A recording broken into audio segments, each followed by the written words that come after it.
Sveiki, labas vakaras. Jau kviečiu prie ekranų. Labai malonu matyti jūsų šitiek daug prisijungusių ir dar vis besijungiančių.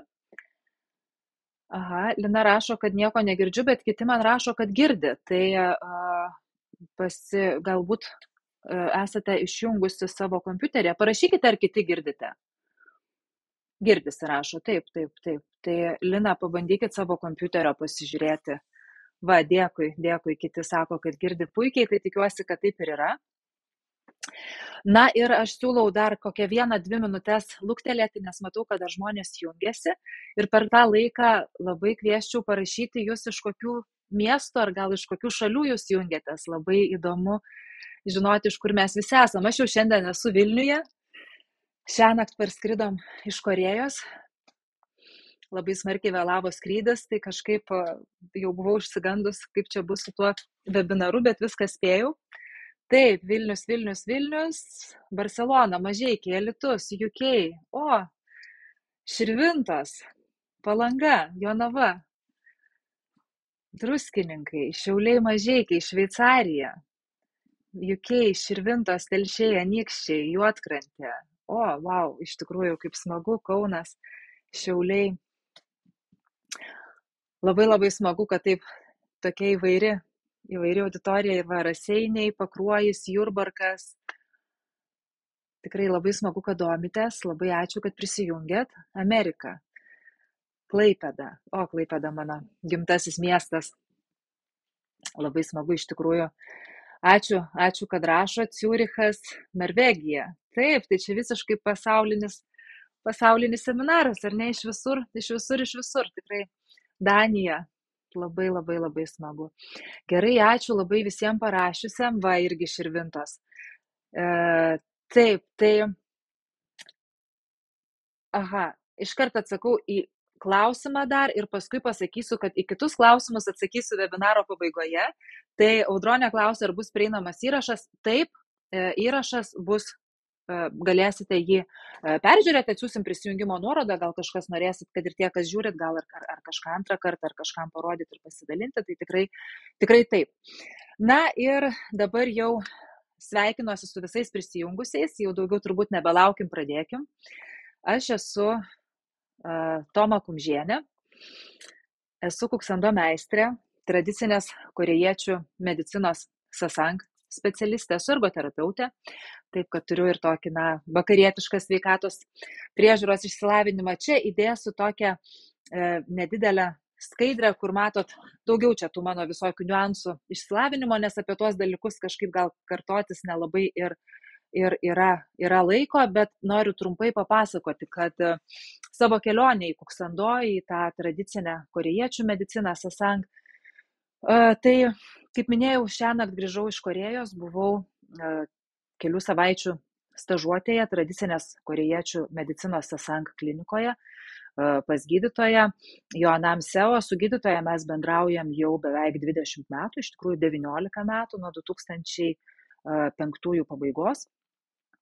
Ir iš tiesų buvo labai įdomi patirtis, nes visas darbo dienas leidau klinikoje, žiūrėjau, kaip daromi visi ir akupunktūra, akupresūra, ir mokslas, procedūros ir visokios kitos, mokiausi.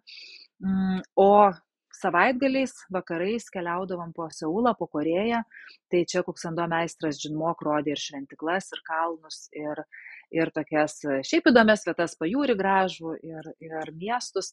Tai iš tiesų labai turininga kelionė, nes kai, klinika yra klinika, o kada jau keliaujam su meistru Džinmok, tai irgi tai nėra šiaip kažkoks turizmas, tai iš tikrųjų visą laiką aiškinamės feng shui principus, aiškinamės kalnus, kuris kalnas kokią energiją skleidžia, kalbamės, kas vyksta su žmogaus energijos cirkuliacija, kaip ją užtikrinti, padidinti ir panašiai. Tai tokios tikrai labai turiningos savaitės. Kaip aš apskritai atsiradau toje Korėjoje? Tai tas įvyko 2005 metais ir mes su vyru tik susituokę išskridome medaus mėnesio į Tibetą. Mes turėjome į Tibetą keliauti per Nepalą, iš Nepalo pusės. Mūsų vienų neįleido, norėjom dviese, nepavyko, kinai nedavė vizų ir liepė jungtis prie grupės. Ir toje grupėje buvo ir garsusis legendinis kuksando meistras Džinmok. tuo metu atrodė labai labai kuklus ir paprastas korėjietis. Na ir mes su juo patekome ir vieną automobilį, ir mūsų vizos buvo suklijuotos ant vieno lapo. Kaip visada sakau, atsitiktinumas ir mane jisai pataiso, kad atsitiktinumų nėra. Kaip jisai sako, taip turėjo būti, matyt, kaip norėjo dangus. Na ir mes keliavome po Tibetą, aplink Šventą Kailašo kalną. Pakeliui labai ištiko bėda mūsų bendrakeleiviai irgi grupės narį Japoną. Jisai buvo jau visiškai atrodė, kad prie mirties ir meistras Džinmok savo taškus, spaudydamas akupresūros taškus per pusvalandį jį praktiškai pastatė ant kojų, nepraktiškai iš tikrųjų pastatė ant kojų. Tai tokia buvo mano pažintis su šita tokia rytų medicina. Su kuksando mes pirmą kartą tenai atlikome kuksando praktiką pakeliui į Kailašo kalną ir po truputėlį pradėjome matyti, koks tai didžiulis mokymas. Tada grįžom į Ukrainą, nes mano vyrą paskyrė ambasadoriumi ir jam prasidėjo didžiuliai kojų skausmai. Tai neramių kojų sindromas, galbūt kažkam rezonuoja, tai kada ramybės būsenoje labai kojos pradeda skaudėti, atrodo, kad skaudėti, dilgčioti, atrodo tai skrusdelės, tai kažkokie traukuliai, tai dar kažkokie dalykai ir, gydymo kaip ir nelabai yra. Ieškojom to gydymo visur ir Lietuvoje, ir Vokietijoje, ir toj pačioj Ukrainoje. Nieko, tabletės tik tai didėjo, pašaliniai poveikiai augo, skausmas nesitraukė. Tada iškeliavom, Algirdas išskrido į Korėją, nes pas tą meistrą Džinmok prisiminėm, kad ten yra klinikos, ten yra žmonės. Ir iš tikrųjų tenai su jų pagalba, su kuksando pagalba tie skausmai pradėjo traukti, šviesa tunelio gale pasirodė labai greitai. Na ir tokia buvo mūsų jau labai stipri pradžia kuksando praktikoje, nes vyras pradėjo kuksando praktikuoti nuolatos ir aš paskui jį, laikydama jam kompaniją, atrodė nieko nesiskundžiu ir staiga pamačiau, kaip išsitęsė nugarą, sušilo galūnės, labai man šaldavo rankos ir kojos. Buvo labai didžiulė problema, ypač kopiant į kalnus. Na ir tada nusiraminau, iki tol būdavo visada degtukas. Na ir po truputėlį, žinot, kaip būna. Vieni draugai sako, kas čia dabar yra, kad jums viskas gerėja, kiti draugai nebetelpa į namus, ateina draugų draugai, ir ateina ta kryžkelė, kada vis dėlto reikia apsispręsti.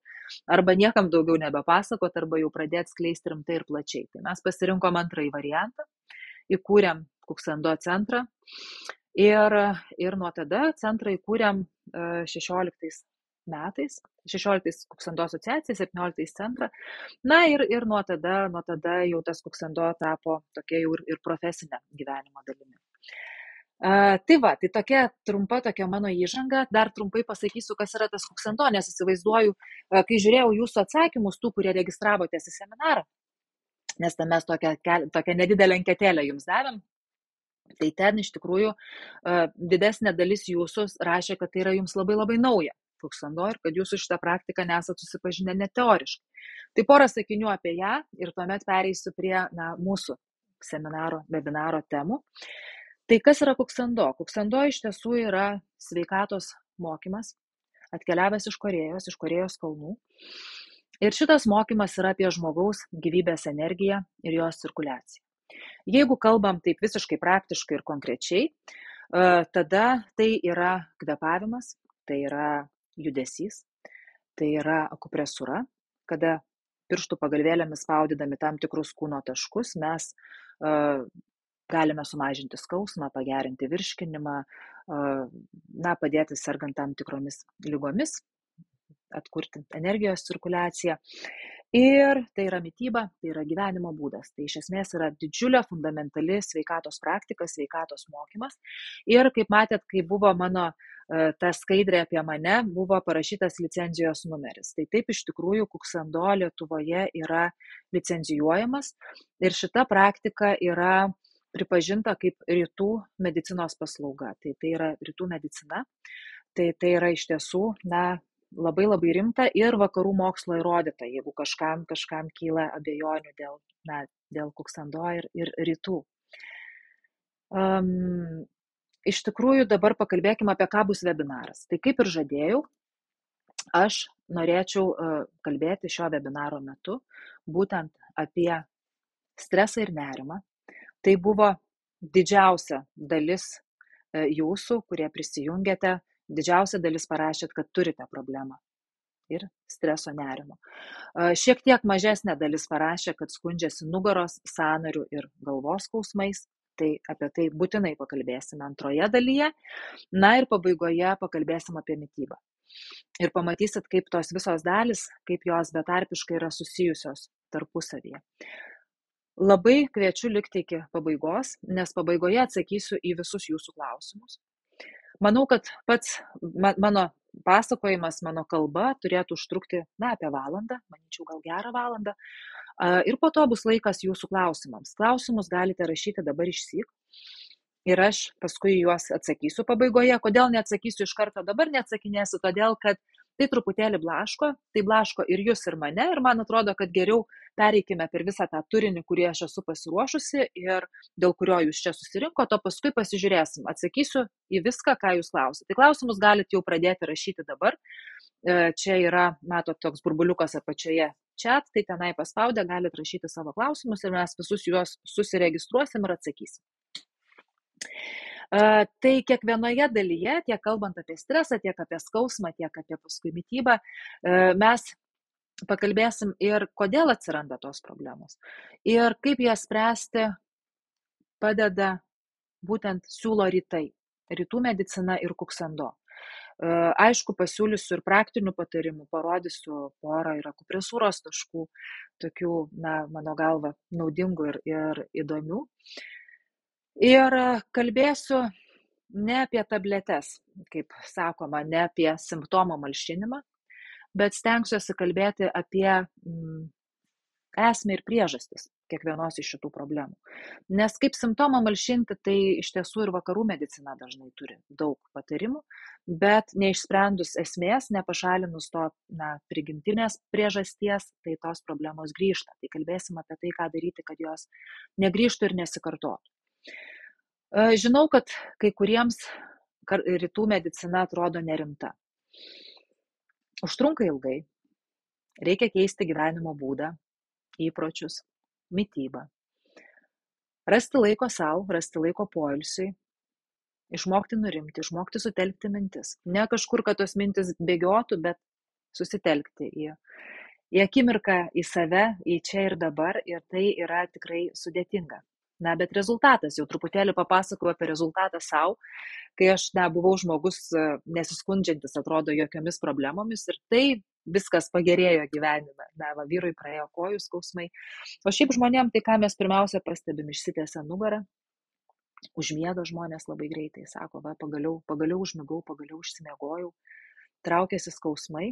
Iš esmės, kaip mes sakom, organizmas atkuria savo savireguliacinę funkciją ir žmogus pradeda pats tiesiog tvarkyti savo problemas. Taip, tai pradžiui pradėkim nuo streso ir nerimo, nes dauguma jūsų parašė, kad tai yra didžiausia problema, tai noriu nuo jos ir pradėti. Ir noriu jūsų paklausti, ar jūs iš čia dalyvaujančių, nes prisiregistravo apie 1000 žmonių, tai čia yra, aišku, mažiau galėjusių prisijungti gyvai, tai jūs parašykite, ar stresas ir nerimas būtent jums yra šiandien problema. Ar jaučiate stresą arba nerimą? Jeigu jaučiate, rašykite, jeigu stresuojate, rašykite vienetą, jeigu jaučiate nerimą, rašykite dvejetą ir jeigu tos problemos visai neturite, rašykite 3. Beje, kol rašot, turbūt gal ir žinot, kad vis dėlto tas nerimas tai irgi dažnai labai yra streso pasekmė. Tai šitos 2 problemos yra labai labai tarpusavyje susijusios.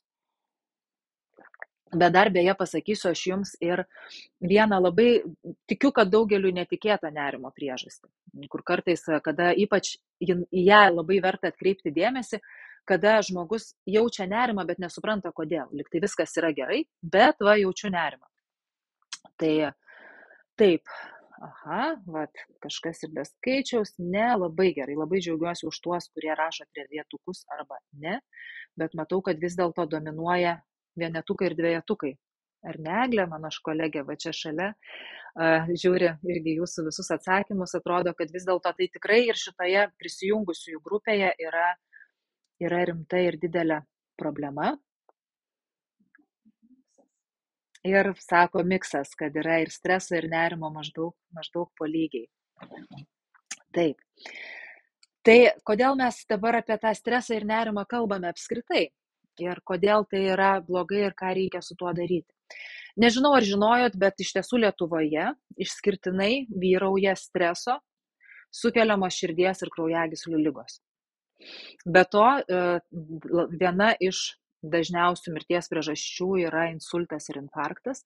Ir nuo šitų ligų miršta Lietuvoje kur kas daugiau žmonių negu kitose ES valstybėse. Ir šitos būtent ligos yra ypatingai susijusios su žmonių patiriamu stresu. Jeigu, ką daryti, kaip čia dabar pasakyti, kodėl reikia spręsti šitą problemą? Nes daugelis galbūt ir skaitėt kažkur, kad sako, kad stresas tai yra natūrali būsena, mes negalim išvengti streso ir tai yra normalu, žmogus patiria stresą ir tegul patiria. Tai aš jums dabar pasakysiu, kodėl tai nėra normalu ir pasakysiu, kuo skiriasi tas trumpalaikis stresas nuo to streso, kurį patiriame mes ir kuris sukelia va šitas visas problemas. Tai stresas sukelia nemigą, nuolatinį nuovargį, įvairiausius virškinimo sutrikimus, tai pradedant nuo skrandžio opos ir baigiant nutukimu, pavyzdžiui, arba atvirkščiai, tarkim, anoreksijos įvairios irgi kyla nuo streso ir nerimo, įvairiausi valgymo sutrikimai. Kai kurie, atsiprašau, žmonės jausdami stresą yra linkę suvartoti kur kas didesnį kalorijų kiekį, tarsi, suvalgydami tą savo problemą, tarsi norėdami ją užgožti, tai va čia irgi yra didžiulė problema. Stresas, nerimas sukelia galvos skausmą, kitus tokius psichosomatinius sutrikimus, panikos atakas, hipertenziją, tą patį mano minėtą insultą, infarktą, neviltį netgi, tokias emocijas, profesinį perdegimą, kas jau pas mus po truputėlį profesinis perdegimas jau irgi keliauja į ligų klasifikaciją, o ne tiesiog šiaip. Depresijas, pykčio priepuolius, netgi astmą, imuninės sistemos susilpnėjimą. Na ir jau nekalbu apie tai, kad nuolatos įsitempusi kūną. Tai jeigu bent vieną iš šitų simptomų savo priskyrėte, tai galbūt sprendimas ir galėtų būti, arba bent jau problemos sumažinimas būtent streso ir nerimo, adaptacija stresui ir nerimui. Na ir išsiaiškinkim, kaip tai kyla, bus gal aiškiau, kaip tą spręsti. Tai taip, trumpalaikis stresas galėtų būti normalu, nes mes jį tikrai patiriame ir patirsime. Tačiau problema atsiranda tada, kai mes iš tos stresinės būsenos nebegalim išeiti. Ir daugeliui dabar taip yra, kada mes nebepersijungiam į parasimpatinę sistemą ir mes toj streso simpatiniai sistemai, kuri atsakinga už mūsų bėk, sustink arba ginkis, už šitą tokią nuolatinę įtampą, tai mes joje būname nuolatos. Ir tai aišku, tai viskas įtakoja, ir karai, ir buvusios pandemijos, ir be galo didžiulis informacijos srautas. Ir kaip jūs turbūt pastebit, kad nepadeda net masažai. Masažas yra nuostabu, iš tikrųjų nuo streso įsitempia pečiai, įsitempia nugarą. Ir kada jūs taip gerai išmasažuoja, tikrai yra labai didelis palengvėjimas, atrodo viskas geriau. Bet po kelių dienų problema vėl grįžta. Ir tai yra normalu, todėl kadangi nepašalinamas pirminis emocinis trigeris. Tai, kas sukelia tą mūsų stresą ir nerimą. Bet dažnai tas yra neįmanoma, todėl kadangi, mes turbūt ne kiekvienas turim galimybę pakeisti darbą arba pakeisti aplinką, pakeisti artimuosius. To mes negalim padaryti. Tai ką daryti? Mes turim gerinti savo adaptacinės galimybės.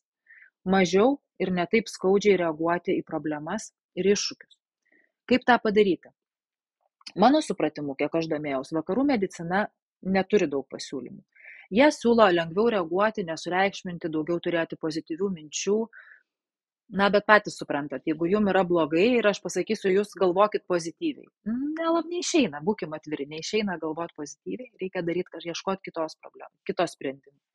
Tabletės irgi mano galva nesprendimas, nes jos turi labai daug šalutinių poveikių. Kažkurio momento, aišku, būna tokių situacijų, kada tabletė, aišku, kad yra sprendimas ir kad reikia kartais neišvengiama, be jokios abejonės, bet pabandykim pažiūrėti, ką siūlo rytai. Tai rytai sako, kad raktas į emocijų ir vidinių būklių valdymą yra kvėpavimas. Pirmiausia kvėpavimas. Ir pirmiausia visada aš irgi, jeigu pas mane ateina žmogus, kreipiasi, aš visada tikrinu ir tvarkau kvėpavimą. Ir čia aš irgi dabar siūlau mums pasitikrinti kvėpavimą. Galbūt jau esate darę tokį pratimą, bet pabandykim dar kartą. Užsidėkim vieną ranką ant krūtinės, o kitą ranką ant pilvo. Ir pabandykim keletą kartų giliai įkvėpti. Ir kada įkvėpiate, įkvėpimo metu pabandykite pajusti, kuri ranka kilnojasi. Ar ta, kuri ant krūtinės, ar ta, kuri ant pilvo. Ir kada jau pajusite, parašykite vėl man vienetą, jeigu kyla ta ranka, kuri yra ant krūtinės, ir dvejetą, jeigu ta ranka, kuri yra ant pilvo. Taip, matau ir vienetukų, ir dvejetukų, kaip kiti. Aha, taip, ir vienas, ir du, iš tiesų yra.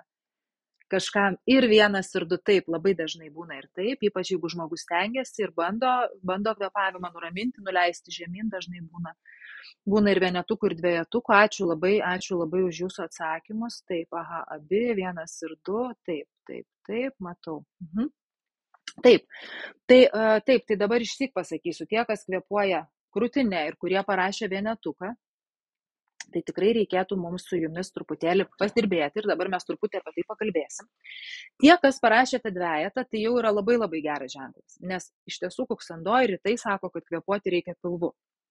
Bet dabar klausimas, kuria vieta jūs kvėpuojate. Tai galite irgi pagalvoti, ar aukščiau bambos, ar žemiau bambos. Tai ir tas yra diafragminis vadinamas kvėpavimas, jis yra geras, bet Kuksando moko kvėpuoti pačia pilvo apačia, tai yra po bamba. Tai vat apie šitą kvėpavimą mes irgi dabar truputėlį pakalbėsim ir aš noriu paaiškinti, kodėl reikia to kvėpavimo. Tai čia, aišku, pakalbėsiu ir apie fiziologinius pokyčius, kurie vyksta taip kvėpuojant. Bet pirmiausia, mes čiagi susirinkom pakalbėti apie rytų patarimus.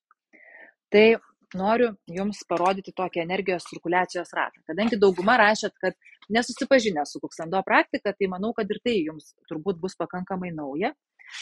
Tai noriu jums nupiešti. Va štai. Čia matot tokį žmogelį.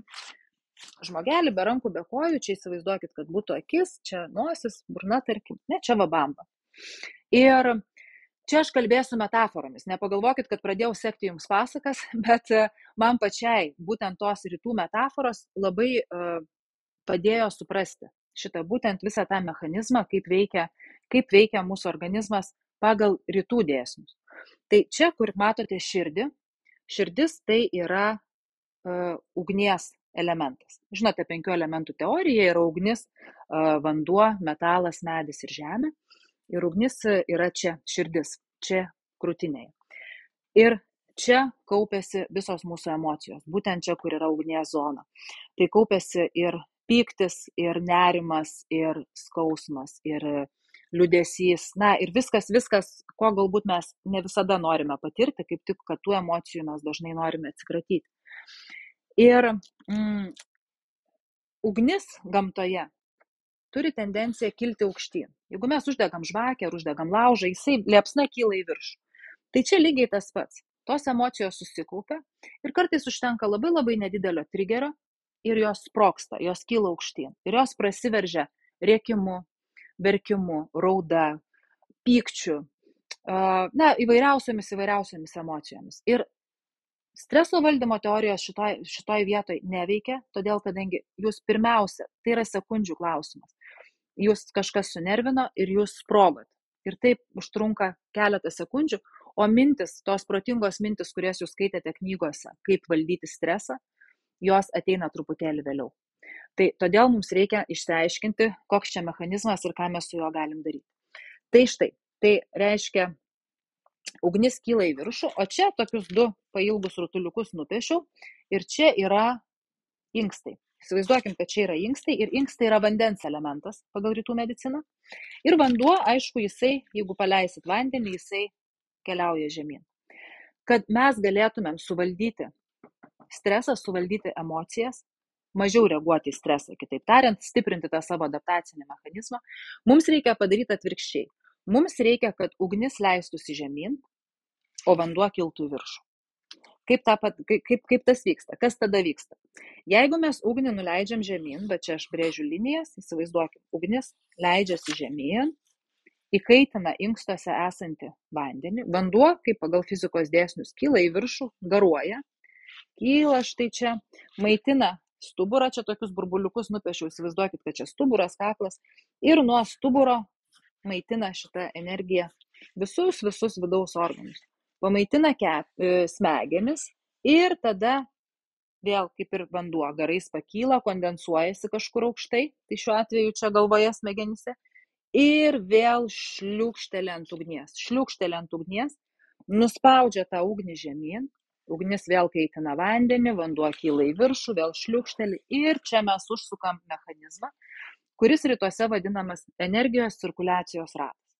Kada tas ratas sukasi teisingai, mes netampam kažkokie abejingi ar nebe žmonės, bet mes problemas matome skaidriau ir mūsų emocijos nebesprogsta. Nes rytuose yra sakoma, kad tiek paleisti emociją, tiek ją sulaikyti yra vienodai blogai. Mums reikia tiesiog, kad viskas organizme cirkuliuotų ir maitintųsi. Kas gali užtikrinti šitą cirkuliaciją? Tai diafragmos judėjimas. Jeigu žinot, yra diafragma, toksai raumuo, aš jums toj parodysiu, kaip jisai atrodo. Ir diafragma, ir kada jinai leidžiasi žemyn, jinai nustumia tą karštį žemyn. Būtent diafragma. O diafragma nusileidžia tuo žemiau, kuo žemiau pilvu jūs įkvepiate. Tai reiškia, jeigu jūs įkvėpsite va štai čia, žemiau bambos, va šičia, į šitą vietą, tai reiškia, kad jūsų diafragma nusileis maksimaliai žemai.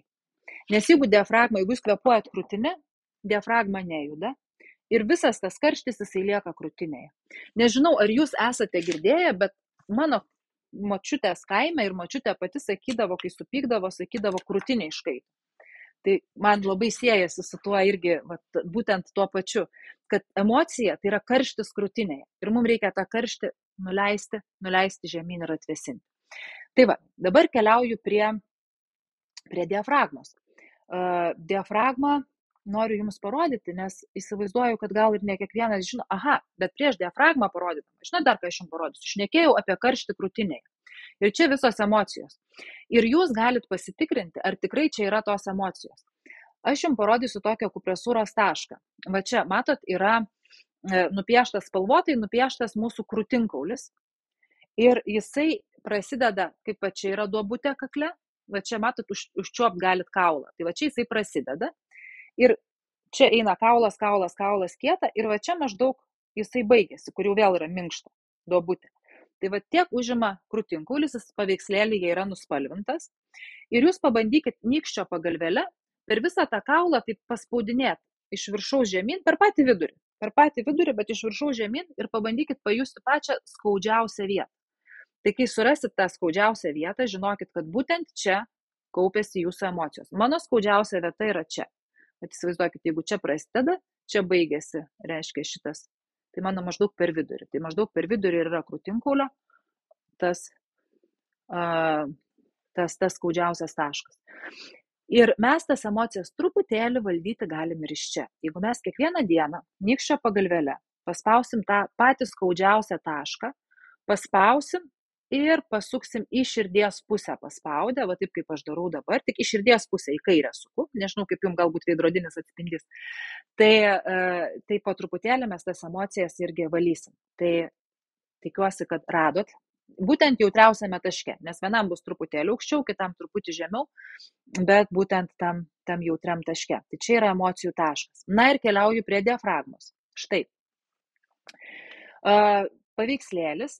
Ir paveikslėlio apačioje, matot, yra toksai raumuo po plaučiais, nupieštas, jisai toks kaip medūza atrodo. Ir rodiklė rodo, pirmame paveikslėlyje tarp diafragmos, tai va ta medūza yra diafragma. Pirmame paveikslėlyje tarp diafragmos, plaučių ir širdies nėra absoliučiai jokio tarpo, o antrajame paveikslėlyje, matot, koks didelis tarpas rutuliukų apskritimu apibrėžtas. Tai va čia ir rodo, kad diafragma, kada jinai nusileidžia, kada mes įkvepiame pilvu, matot, kiek daug jinai nusileidžia. Kai mes kvėpuojam krūtinę, jinai truputėlį virpa, bet nenusileidžia šitaip, kaip čia va, matote jūs. Tai tai matot skirtumą, nes tiesiog nuotraukoje fiziologinis skirtumas, kas vyksta, kada jūs kvėpuojat pilvu ir kada jūs pilvu nekvėpuojat. Ir dabar, ką dar duoda tas mūsų pilvinis kvėpavimas.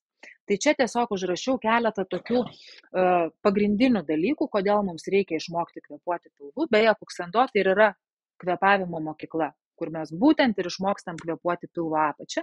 Pirmiausia, tą mes padarom ir tam yra įvairiausių metodikų. Tam yra ir įvairiausių trumpų ir ilgų meditacijų, ir technologijų, visokių technikų, ne technologijų, kur tikrai, nes ne kiekvienam pavyksta tą kvėpavimą nuraminti. Čia iš tikrųjų yra gana rimta ir sudėtinga užduotis nuraminti kvėpavimą. Tai va, matot, kiek daug dalykų atsitinka, kada pradedam kvėpuoti pilvu.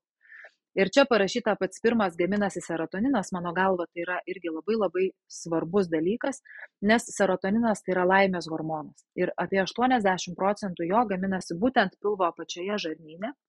Ir kada mes kvėpuojam ritmiškai, diafragma, mes kada stimuliuojam žarnyną, kada jisai juda, nes kada diafragma leidžiasi kyla, kai mes kvėpuojam, jinai masažuoja vidaus organus ir jie juda.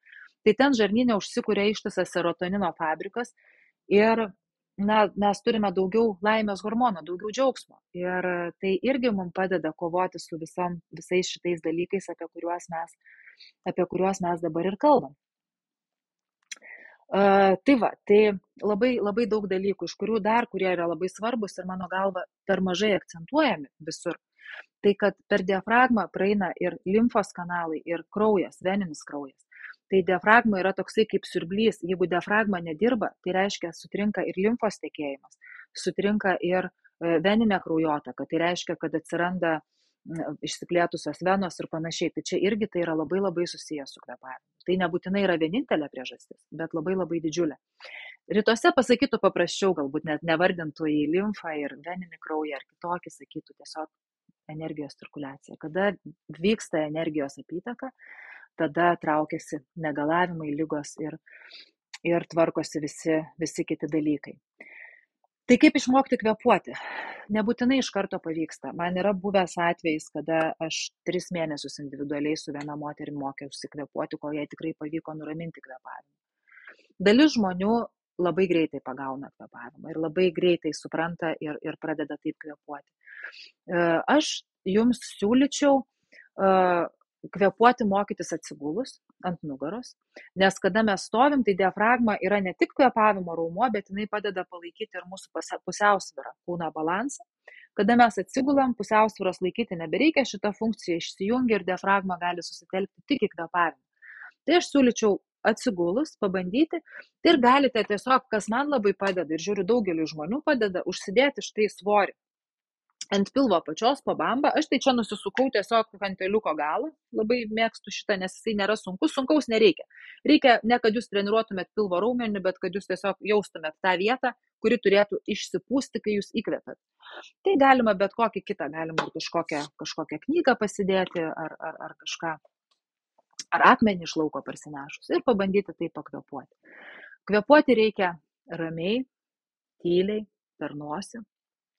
Labai susitelkti svarbu į tai, ką darot, šiuo atveju pilvo apačią, nes jeigu mintis bus čia, rytuose sako, kad pirmiausia yra mintis, paskui energija ir paskui energija tik tai eina judesys ir kvėpavimas. Tai reiškia, jeigu jūsų mintis zuja galvoje, jūsų kvėpavimas į pilvo apačią nenusileis. Reiškia, tos mintis irgi turi būti nuleistos. Tai va, tai pabandykit vakare atsigulti, užsidėti kažkokį svariuką, ypač tie, kurie parašėte, kad ta kilnojosi ranka, kuri buvo padėta ant krūtinės. Ir aš tikiu, kad po truputėlį tikrai galėsite ir išmokti. Nurimti greičiausiai gali nepavykti be pratimų. Todėl, kad protas dar veikia, o protas grįžta, reiškia, jūs pareinat namo, jūs norite atsipalaiduoti, jūs tarsi atsigulėt ar ne ir viskas, dabar aš jau kvėpuosiu teisingai, susitelksiu, o mintis dar jos yra kažkur toli, kažkur darbe, dar toliau vysto visas jūsų problemas. Tai reiškia, kad jūs turit atpalaiduoti kūną Ir dar, kad kai nusileidžia, pradeda leistis mintis, kad užsisuktų tas mūsų aptartas energijos cirkuliacijos ratas, mes turim atpalaiduoti kūną. Nes jeigu yra įsitempę raumenys, o nuo streso įtampos, psichologinės įtampos įsitempia ir kūnas. Jeigu raumenys įsitempia, sustingę sąnariai, energija negali cirkuliuoti. Tai tam, kad mes turėtumėm pilną efektą, mes turim atpalaiduoti ir kūną. Tai tam padeda iš tikrųjų tempimo pratimai, mes juos vadinam atsipalaidavimo pratimais. Tai Kuksando turi tikrai fantastinę atsipalaidavimo pratimų seką.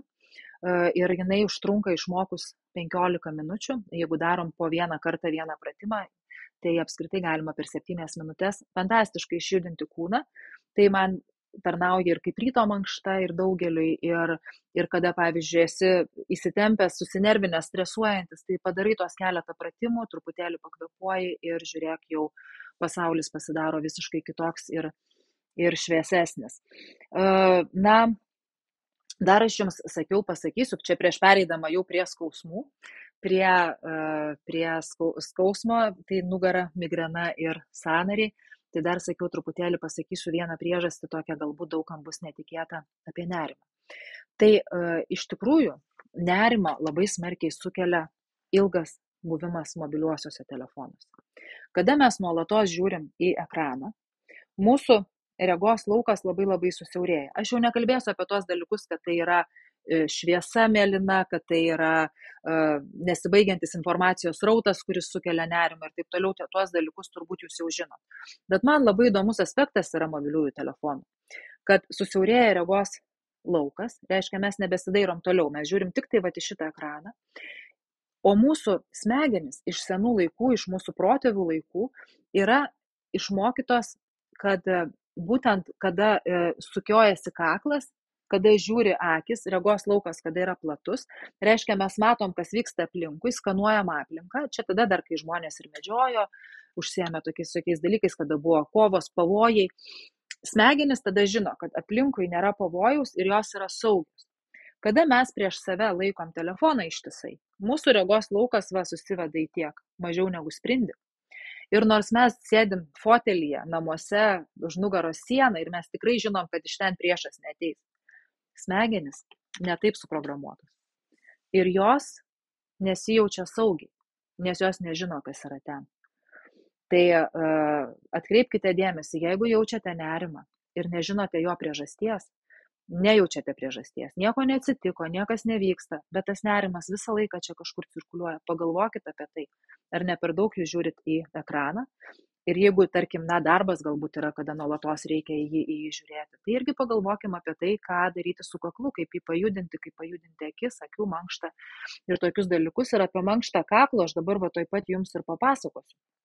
Bet pradėsiu vėl nuo klausimo. Paklausiu jūsų, ar jūs, kurį iš šitų skausmų, kurie jums yra aktualiausi.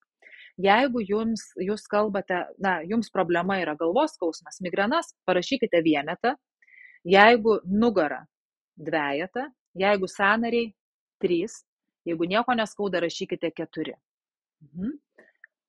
Pažiūrėkime, Eglė, kokių čia pas mus yra daugiausia. Kol kas matau, kad labai įvairiai ir labai gaila, bet tų 4 labai mažai. Aišku, jūs prisijungėt turbūt nebe priežasties prie šito seminaro, man vis norisi sakyti, seminaro, webinaro. Taip, matau 3, 2, taip, įvairiausi skaičiai, panašu, kad visos problemos yra, ar ne, aktualios, ar yra kažkas, kad labai dominuotų. Nėra, ar ne, viskas reiškia, kalbam apie viską. Taip ir darykim tada. Labai ačiū tiems, kas nepatingėjot ir atsakėt. Tai pradėsiu tada turbūt nuo galvos skausmo.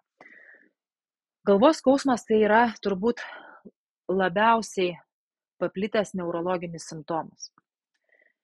Ir bent kartą per metus galvą skauda, nepatikėsit turbūt, bet net 80% žmonių. Tai praktiškai, beveik visiems.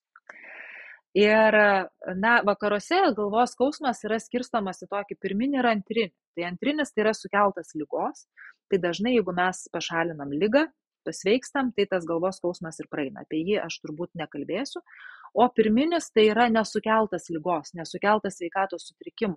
Tai kitaip tariant, tas skausmas, kuris yra tarsi iš niekur. Tai čia tas atvejis, kada visi tyrimai geri, galvos magnetinis rezonansas nerodo nieko, o skausmas yra. Ir žmogus skundžiasi skausmu, bet jeigu nėra, skausmas yra iš niekur, tai nėra ką gydyti. Tai ką tada siūlo? Laikytis darbo poilsio režimo, išmokti susidoroti su įtampa ir stresu, tai čia jau aptarėm šitą, kad taip paprastai gal ir nesusidorosi vien pagalvojęs. Plius vaistai nuo skausmo ir jeigu nuo skausmo dar ir pykina, tai ir nuo pykinimo. Tai čia, žinokit, tokiais atvejais aš sakyčiau, kad rytų medicina tai yra esminis dalykas, į ką reikia atkreipti dėmesį. Rytų medicina ir kuksando. Tai čia atsakymas į ką daryti yra ir paprastas, ir sudėtingas. Rytai gydo ne ligą, o žmogų. Ir tai dažnai mums vakariečiams yra labai labai sunku suvokti, nes vis norisi paklausti, ar šita gydytoja arba šita klinika gydo tokią ir tokią ligą, tokį ir tokį simptomą. Tai iš esmės atsakymas į visus tokius klausimus rytuose būtų taip gydo, nes jeigu atsirado liga, skausmas, alergija ar dar kažkas, reiškia kažkas išsibalansavo. Kažkur nebėra harmonijos ir ją reikia atkurti. Tai galva gali skaudėti dėl daug ko. Kraujospūdžio, virškinimo problemų, apie jas tuoj kalbėsim irgi, streso, nerimo, nuovargio, emocijų disbalanso, netgi nuo netaisyklingos laikysenos, arba, kaip sako mokslas, iš niekur.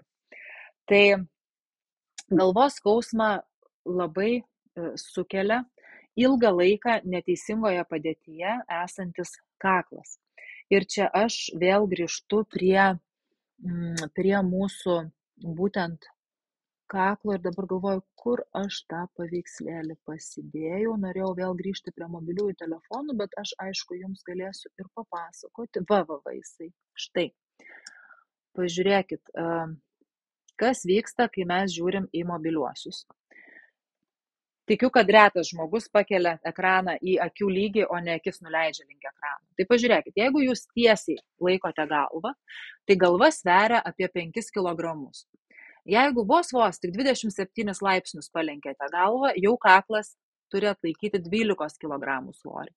O jeigu jau visiškai nulenkėt galvą, ką aš labai dažnai matau tiek viešosiose erdvėse, tiek netgi ir savo dukras paauglės žiūrėdama vis turiu koreguoti, tai jau kai kaklas nulenktas visiškai kaip paskutiniam tam paveikslėlyje, tai kaklas vietoj 5 kg, matot, jisai tada atlaiko 27 kg. Tai įsivaizduokit, aišku, kad jisai įsitempia, kad jisai klaikiai, šita visa pusė jinai turi atlaikyti, jinai labai įsitempia ir tada nebevyksta cirkuliacija.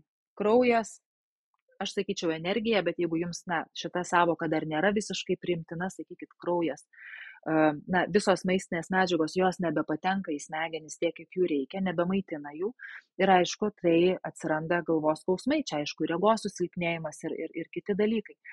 Tai dabar aš visada sakau, kad reikia kaklą judinti, nuolatos judinti, į vieną pusę, į kitą, pasukti, pamasažuoti, nepamiršti, kad kaklas yra. Ir kai aš tokį pasiūlymą, pavyzdžiui, įdedu socialiniuose tinkluose, sulaukiu labai labai daug komentarų, kad ne, kaklo negalima judinti, nes ką jūs savo galvojat, jau seniai yra aišku, visi draudžia judinti kaklą. Tai aš į tokius klausimus irgi, gal ir jums kilo dabar toksai, gal irgi kažkur girdėjot, kad negalima. Tai pasakysiu labai paprastai. Tai, kas kūne pas mus sutverta judėti, taip sukonstruota, kad judėtų. Tai tuos dalykus visus reikia judinti. Ir nesvarbu, ar tai yra pirštų sąnariai, ar tai yra kojų sąnariukai, ar tai yra kaklas, mes nuolatos turim judinti. Jeigu juda, reiškia reikia judinti. Aišku, aš nekalbu apie tam tikras ligas, arba kai, sakykime, žmogus to kaklo nejudino, nežinau, dešimtmečiais, ir jisai tikrai jau yra ir problemos, ir jau visokiausios yra kažkokie jau labai rimti pakitimai.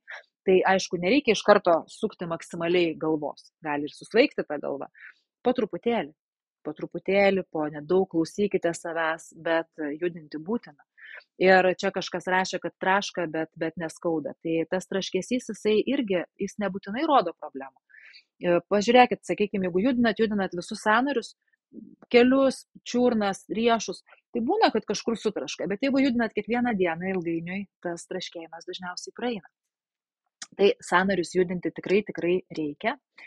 Jeigu neramu dėl savo būklės, ar jūs galite judinti tą kaklą, tai aišku, visada geriau pasitarti su specialistu, galbūt prie tam tikrų būklių tikrai negalima ten sukti pilnai galvos, bet drausti judinti kaklą, aš sakyčiau, kad tai yra, nežinau, mano galva, tai yra netgi nusikaltimas, nes tikrai kaklas turi ir gali judėti.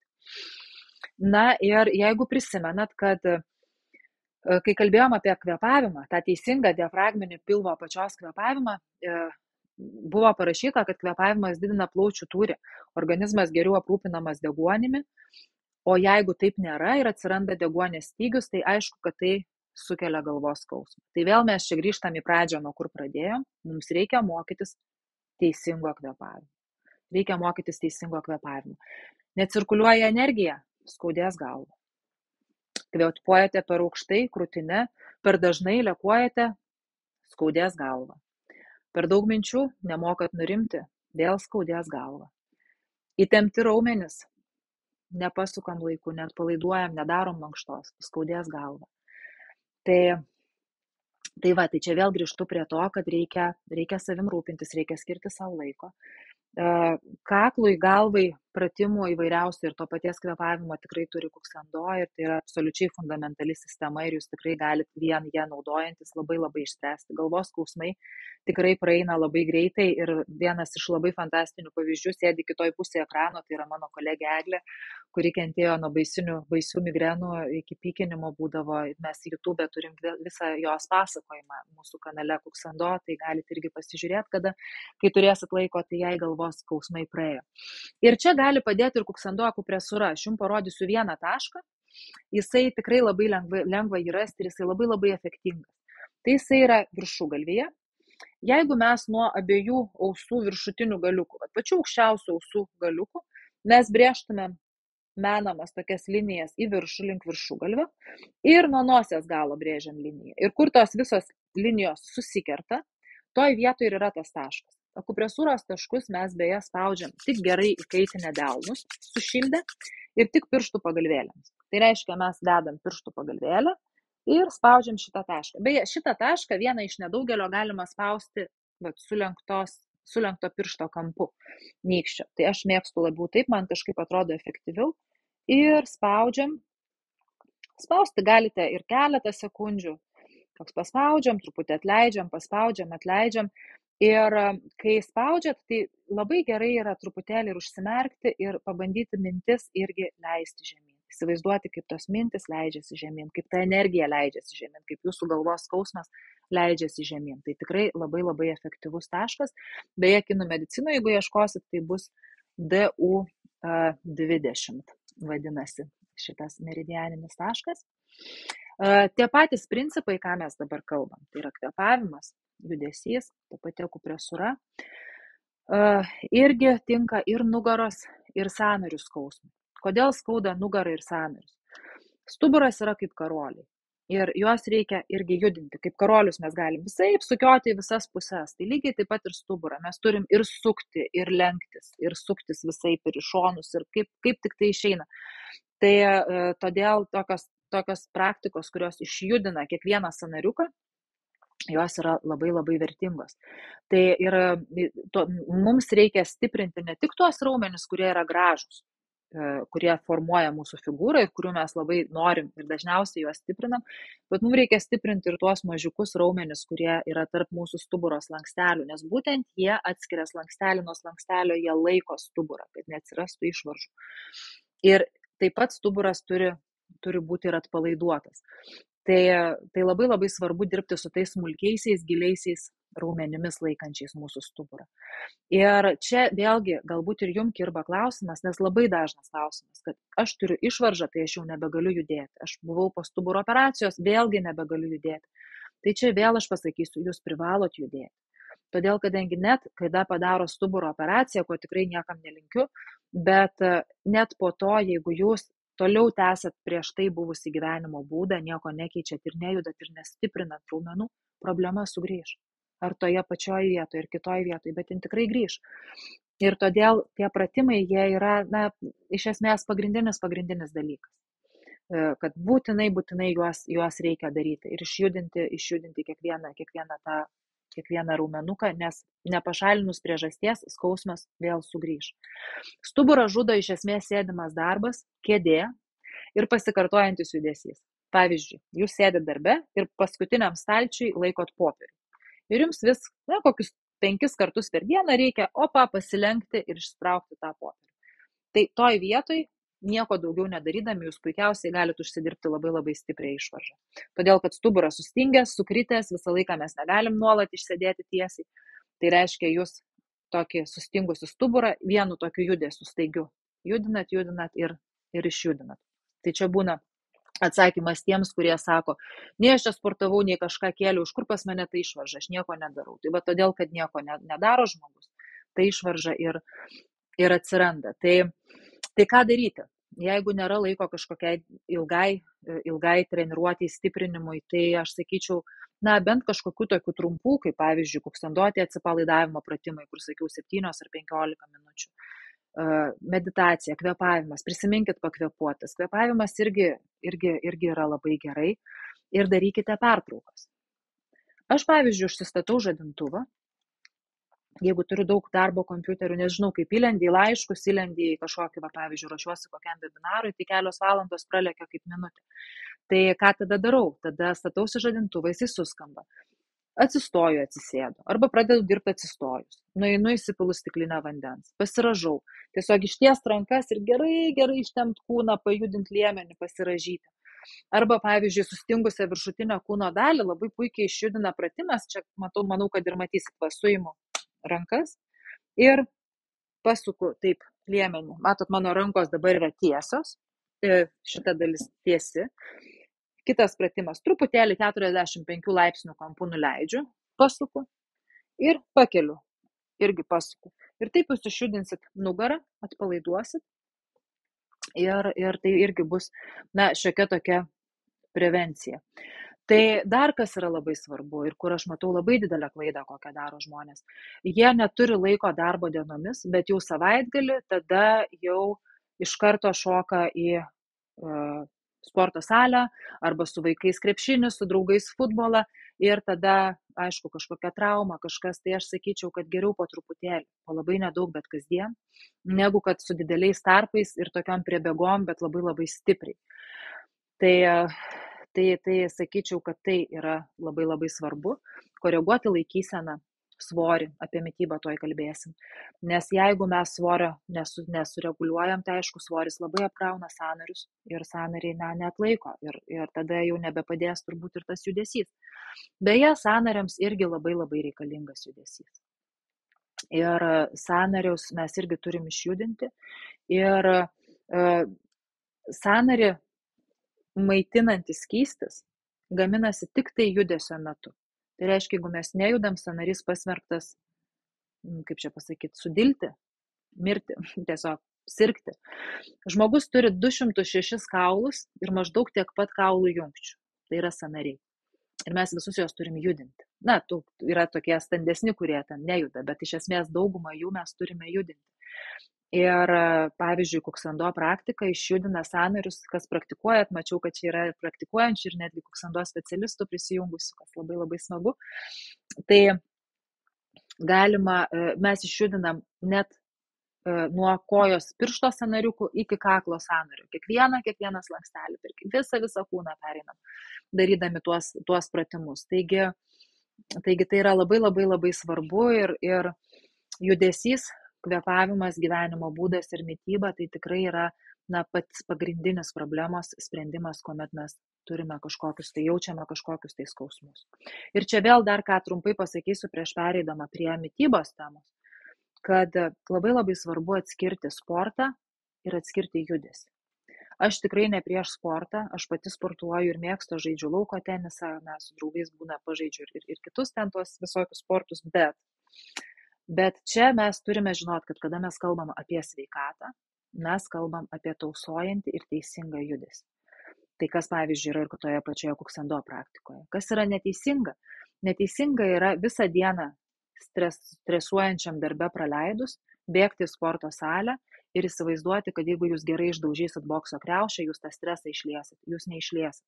tuo momentu jums atsiras kitos emocijos ir jums atrodys, kad tas stresas pasitraukia. Bet realiai jūs dar labiau jo prikaupsit, dar daugiau. Ir jisai kaupsis ir kažkurio momentu vis tiek visą tai susprogs. Taip, kad reikia į sportą pereiti, irgi reikia paruošti kūną sportui. Ir čia vėlgi, pavyzdžiui, visą žiemą nieko nedariau, atšilo oras ir aš su draugais einu žaisti krepšinio. Tai kas bus? Bus trauma. Nebūtinai iš karto to žaidimo metu. Bus galbūt po kelių valandų, dienų, savaičių ar net mėnesių, bet tokie dalykai labai negerai. Bėgimui reikia adaptuoti kūną, paruošti. Ir aš čia kalbu ne tik apie atšilimą, aš kalbu apie viso kūno harmonijos tokį atstatymą, paruošimą sportui. Tai va, tai kai kalbam apie judesį ir apie sportą, tai žinokit, kad tai ne viskas yra lygų sveikata. Kad geros emocijos, be jokios abejonės, bet nebūtinai sveikata. Na va, dabar po truputėlį matau, kad jau ta valanda eina į pabaigą, tai kažkaip galvoju, gal jau paskubėsiu, bet dabar virškinimą vis tiek mes turime bent trumpai aptarti. Prieš tai dar klustelsiu, vėl jūs truputėlį pajudinsiu, ar turite virškinimo problemų. Ar turit virškinimo problemų? Tai vienas, jeigu turit, tai yra refliuksas, opas, skausmas, pilvo pūtimas ir panašiai. 2 neturiu, o 3 virškinimas mane domina tik tiek, kiek aš noriu susireguliuoti svorį. O taip, mes turim vienas vienetai, atrodo kol kas labai labai dominuoja, bet yra ir kitų. Vienetai, truputis dvejetukų ir trejetukų. Taip, labai labai ačiū. Taip, tuo išjungiu šitą skaidrę. Kas yra labai įdomu, pasidalinsiu savo tokia patirtim, kad kai dirbu su žmonėm, konsultuoju individualiai ir labai daug žmonių nežino, kad turi virškinimo problemų. Tas man labai visada būna įdomu, nes aš, pavyzdžiui, paklausiu, sako, neturiu. Aš dar pavardinu keletą, tikrai ne, man su virškinimu tai tikrai viskas gerai. Na ir tada aš paspaudžiu keletą akupresūros taškų. Ir tie taškai, kurie rodo virškinimo problemą, jie skauda, jie labai labai skausmingi. Ir aš sakau, o kodėl? Kas čia yra? O kodėl, ar jūs dažnai beria, matau, kad veido oda kažkokia. Tai čia man nuo pieno. Tai irgi yra susijęs su virškinimu, tai irgi mityba. Na ir išsiaiškinam tokių įvairiausių niuansų. Tai pavyzdžiui, mityba atsispindi ne tik skrandžio opoje arba ten refliukse. Tai atsispindi jūsų miege, kaip jūs miegat, taip kaip jūs valgot, jūsų odoje, jūsų nuovargyje arba kaip tik energijoje. Tai priklauso, nuo maisto labai priklauso, ar jūs jausit tą lėtinį nuovargį visą laiką tokia be jėgų, ar kaip tik jūs būsite energingi. Skydliaukės veikla labai susijusi su mityba. Tai apskritai tradicinė korėjiečių tradicinė korėjiečių medicina Sasang, apie kurią pradėjau kalbėti, kaip tik iš tos klinikos tokios ir grįžau, kuri būtent tuo užsiima. Tai būtent jie ir sako, kad pirmiausia, bet kokia, kada yra liga ar kažkoks negalavimas, pirmiausia reikia tvarkyti mitybą. Pirmiausia. Todėl, kad skrandis yra ta vieta, kur susijungia dangaus energija arba oras ir žemės energija arba maistas. Ir čia, jeigu arba viena dalis arba kita kažkur stagnuoja, kažkas yra ne taip, tai tada skrandžio atsiranda problemos. Jeigu mes turime skrandžio problemų, nei maistas, nei energija nepateks toliau, todėl nėra prasmės gydyti kitos ligos iš esmės. Aišku, aš čia nekalbu apie ūmes ligas ir čia tikrai nekonkuruojam su kažkokia vakarų medicina, aš ir pati turiu ir vakarų išsilavinimą ir tikrai labai vertinu šitą mediciną ir vaistus ir visiems būna, kad naudojam ir man būna. Bet čia aš ne apie tai, aš apie tai, kad mes labai labai daug ką galim išspręsti, susitvarkę savo mitybą. Tai pagrindiniai kuksando mitybos principai, pasakysiu keletą.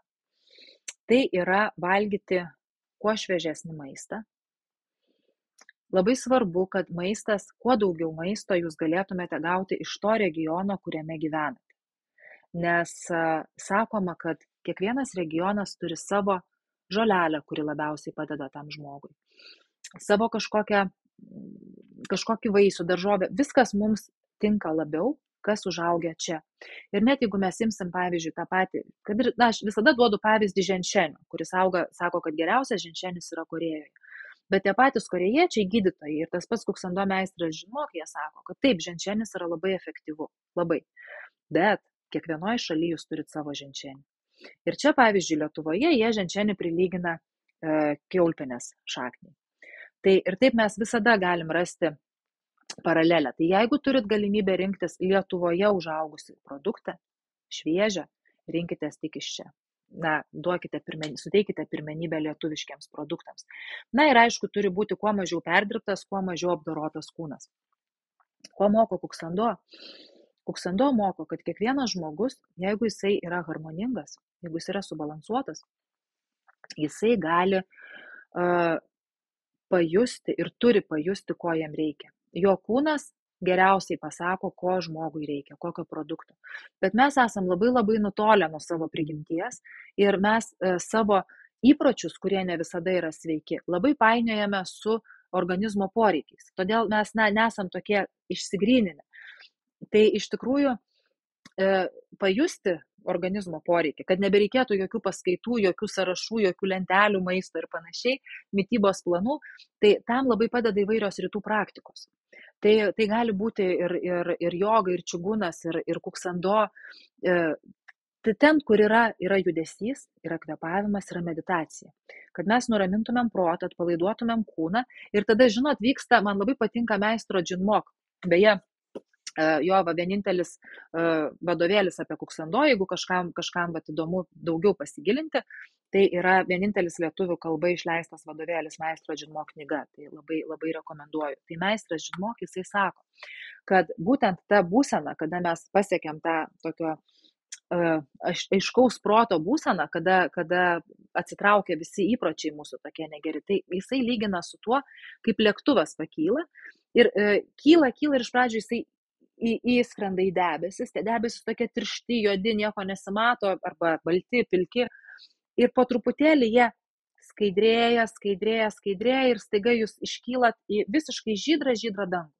Tai lygiai taip pat yra ir čia, kada mes duodam savo laiko, mes skiriam laiko, mes išmokstam kvėpuoti, medituoti, judam, kūnas harmonizuojasi ir mes kaip tas dangus išskaidrėjam. Ir tada mums viskas aišku, mes matom kažkokį produktą ir mes žinom, mums jo reikia ar mums jo nereikia. Tai tikrai tas labai labai atsiranda ir, sakyčiau, pakankamai greitai. Tai va, skiriant dėmesio savo. Ką kuksando draudžia valgyti arba nerekomenduoja, labai stipriai nerekomenduoja. Tai yra 3 dalykai, bet juos jūs rasite ir vakarų rekomendacijose. Čia turbūt tokie yra bendražmogiški dalykai. Tai yra baltas cukrus, balti miltai ir balti ryžiai. Balti ryžiai, tai čia tie balti tokie perbalinti ryžiai. Ne šiaip tie paprasti balti, bet tokie, kur būna labai labai balti, kaip lapas popierius. Na ir eilės tvarka žmogui kenkia labai labai aštrus, labai sūrus, labai saldus ir labai šaltas maistas. Tai truputėlį aštrumėlio, tai viskas gerai. Ir sūraus reikia, druskos irgi reikia, saldaus norisi ir šalto vasarą. Bet jeigu jau padauginam, tai labiausiai kenkia aštrus, po to sūrus, paskui saldus ir šaltas. Beje, maistu mes galime koreguoti emocijas. Jau kalbėjom pačioje pradžioje, kad emocijomis mes koreguojame savo mitybą ir dažnai blogąją pusę, nes kada patiriam stresą, nerimą, pyktį, norisi prisivalgyti, kitam iš vis nesinori valgyti, bet yra ir atvirkščiai. Kai mes subalansuojam mitybą, mes galim sutvarkyti ir emocijas, emocijų pusiausvyrą. Ir mes būtent maisto pagalba galim subalansuoti suharmonizuoti kūną ir tą irgi užsukti energijos cirkuliaciją. Kaip tai vyksta? Tai apie tai kalba būtent sasangas, tradicinė korėjiečių medicina. Ir tradicinė korėjiečių medicina sako, skirsto žmonės į 4 tipus. Gal jūs esat girdėję apie yin ir yang, tai yra yin energija, yang energija. Yang yra aktyvu, šviesu, karšta, greita. Yin yra tamsu, šalta, lėta. Labiau jeigu yang, tarkim, žmogus darys visko labai greitai, labai, labai greit priims sprendimus, tai yin žmogus bus linkęs labiau apgalvoti, pasvarstyti. Tai va čia yra yin ir yang. Ir kiekvienas žmogus susideda iš yin ir yang. Ir tos energijos, tai viena vyrauja, tai kita, tas balansas būna labai skirtingas. Ir mums reikia harmonijos. Jeigu būtų harmonija, tai būtų viskas gerai, būtų puikiausia cirkuliacija, harmonija ir trauktųsi lygos ir negalavimai. Maistas irgi yra yin arba yang, turintis tos arba kitos energijos daugiau. Ir būtent mums reikia maisto tokio, kokios energijos mums trūksta. Pavyzdžiui, mums kartais atrodo, kad mes valgom sveiką maistą, bet jisai mums netinka. Pavyzdžiui, jeigu jūsų kūnas kenčia nuo perteklinės yang energijos, tokio karščio, įtampos, jūs viską greitai darot, daug darot, tos energijos yra labai labai daug, jūs turit valgyti vėsesnį, yin energijos turinti maistą ir atvirkščiai. Yin žmogus ramus turėtų daugiau valgyti yang maisto. Ir pavyzdžiui, tarkim, yang produktai. Tai galėtų būti, jeigu mėsa, tai yang žmogui, karštam, energingam žmogui labiausiai tiks kiauliena, nes jinai yra pati šalčiausia, daugiausia yin energijos turinti mėsa. O kaip tik tokiam yin šaltam žmogui labiau tiks vištiena. Vištiena yra labai karšta mėsa, pagal energiją, aišku, kalbant. Jeigu kalbam apie žuvis, tai, sakykime, yin energijos labai daug turi visokios kiaukutinės jūrų gėrybės, tai visokiausi, kas turi kriauklytes, visokius tos krevetės, krabai, midijos ir panašiai, austrės, o jau šiltesnės energijos, kuri tinka jau šaltam žmogui, turės lašišinių, sakykime, šeimos žuvis, polako žuvis, tai yra ledjūrio menkė, labai vertinama Korėjoje kaip labai tiesiog vaistas kepenims. Apskritai korėjiečiai sako, kad maistas yra vaistas. Ir čia, aišku, aš taip jums trumpai pasakiau, mane labai domina šita sasang medicina, aš kaip pirmą kartą susipažinau su ta gydytoja, pas kurią ir dabar jau kelintą kartą viešėjau, tai mane tiesiog užbūrė visą tai, nes tai yra visiškai kitas principas. Tai nėra taip, kad, pavyzdžiui, kaip pas mus baltymų dieta, angliavandenių nevalgom, dabar keto dieta, dabar baltymai, dabar ten tas senas. Ten ne, ten absoliučiai nei vienos produktų grupės jie neišbraukia, viskas lieka. Lieka grūdai, lieka vaisiai, lieka daržovės, lieka mėsa, lieka žuvis, taip kaip jūs valgot. Jeigu jūs nevalgot mėsos, tai jūs ir toliau galite jos nevalgyti. Bet iš tų mėsų, žuvų, vaisių, daržovių jie parenka jums tuos, kurie tinka pagal jūsų prigimtinį tipą. Nes kiekvienas prigimtinis tipas turi stipriausią arba silpniausią savo vidaus organų sistemą. Pavyzdžiui, yra yang žmonės, tai yra 2 yang tipai. Tai vieno yra stiprus plaučiai, kito yra stipri blužnis ir atitinkamai silpnos kepenys ir silpni inkstai. Yin žmonių atvirkščiai. Inkstai ir kepenys yra stiprus, o silpni yra plaučiai ir blužnis. Ir būtent tvarkydami mitybą mes tvarkom ir tuos organus, ir cirkuliaciją tarp jų, ir galim subalansuoti emocijas, nes kiekvienas iš tų tipų turi savo prigimtinę emociją. Tai gali būti pyktis ir labai dažnai žmonėm nepatinka, kad pyktis yra, jie nenori būti pikti. Pavyzdžiui, aš esu mažasis yang, esu toksai energingas žmogus ir mano prigimtinė emocija yra pyktis. Aš irgi nenoriu būti piktas, bet kada mes subalansuojam, tai tas pyktis, jisai pasidaro nebe tas piktasis pyktis, kuris sproksta kažkokiu įniršiu, bet tas pyktis, jisai tada paverčiamas kitaip. Pyktis tai yra mūsų variklis, apskritai progreso variklis. Jeigu nebūtų pykčio emocijos, žmogus neturėtų stimulo eiti į priekį. Čia aš kalbu rytų jau terminologijom. Kitas dalykas, būtent pykčio emocija mums padeda virškinti. Tai pyktis nėra taip blogai. Ir iš tikrųjų taip pat kiekvienas žmogus ir turi. Vienas turi pyktį, kitas liūdėsi. Ir pagal tai mes irgi žiūrim ir tvarkom mitybą. Tai yra labai labai įdomus dalykai tuose rytuose. Matau, kad jau ir ta valanda eina į pabaigą, dar yra labai daug, matau, ir jūsų klausimų, kuriuos būtinai atsakysiu. Tai tik noriu dar pasakyti, kad vis dėlto mes nesuvokiam žmogaus galimybių. Ir kad mes labai labai daug galim padaryti patys. Ir tam reikia tik truputėlį valios, apgalvotos, tikslios ir ilgų metų patikrintos sistemos. Aišku, reikia mokytojo, kuriuo jūs galėtumėt pasitikėti ir kuris galėtų perteikti tas žinias neiškraipydamas iš pirmųjų rankų. Ir aišku, reikia laiko. Nes labai dažna problema, kad mes kaip ir viską žinom, viską girdėjom ir kaip ir suprantam, ką reikia daryti, bet nėra laiko. Tai jūs man pasakykit, atsakykit į patį paskutinį klausimą, daugiau aš jūsų nebekankinsiu klausimais. Kiek laiko jūs galite skirti savo kiekvieną dieną? Kaip jums atrodo? Ar tai galėtų būti 15 minučių? Pusvalandis, tada rašykite vienetą. Jeigu valandą, rašykite dvejetą. Jeigu 2 ir daugiau valandų, rašykite trejetą. Va, 10 minučių, kažkam net 15 minučių savo nėra.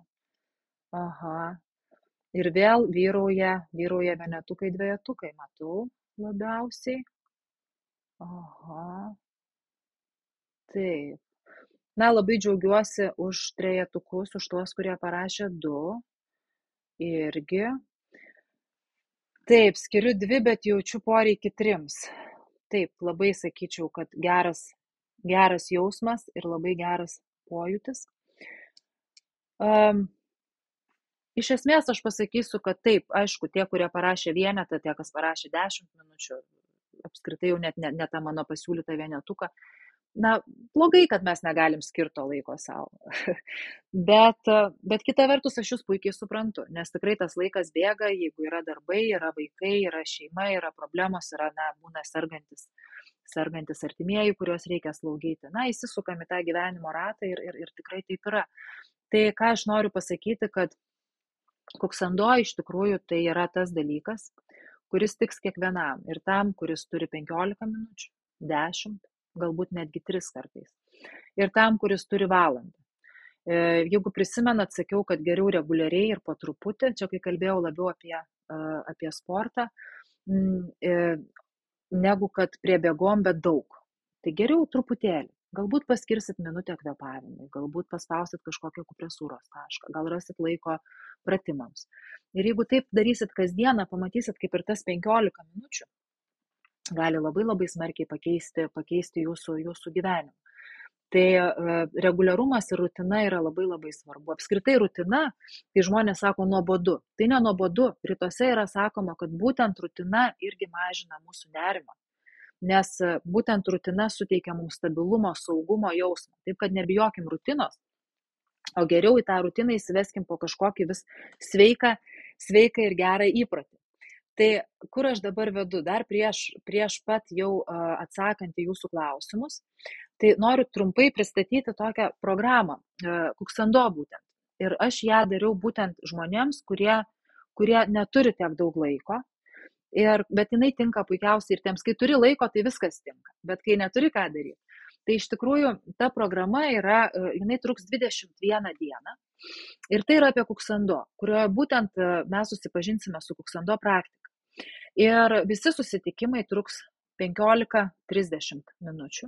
Tai reiškia, kad tikrai kiekvienas galės pasižiūrėti ir tikrai manau, kad įmanoma rasti laiko. Keletas susitikimų bus ilgesnių, nes pati kuksando praktika trunka 1,5 valandos, jeigu jinai yra visa. Bet tam jūs galėsite paskirti tą laiką, kada jūs turėsite to laiko. Programa yra nuotolinė ir jungtis galima iš bet kur. Virtuali mokymo aplinka bus, mes jungsimės į Facebooko grupę. Aš dabar galvoju, aš čia, man atrodo, ir taip, aš esu surašiusi apie tą programą tokius pagrindinius dalykus. Tai būtent toje grupėje mes visi susijungsim. Tenai vyks ir gyvos transliacijos, ten aš kelsiu ir įrašus, ir tenai bus ir atsakymai jūsų klausimus. Aš kiekvieną dieną jungsiuosi prie tos grupės, atsakysiu, kas iškils klausimus, dėsiu ir paveiksliukus, ir schemas, ir įvairiausius patarimus, ir mes mokysimės ir kvėpavimą, apie kurį šiandien kalbėjom. Iš esmės visko, ką kalbėjome čia dabar, mokysimės tos programos metu. Tai ir kvėpuoti, ir medituoti, ir trumpų ir ilgų meditacijų, ir meditacijų su judesiu. Jeigu jūs esate tokia pat, kaip buvau aš prieš tuos 19 metų, prieš susipažindama su kuksando, kai žodis meditacija man varydavo siaubą, nes išbūti nejudant ir užsimerkus ir dar stengtis nieko negalvoti, man kelios minutės būdavo neįmanoma.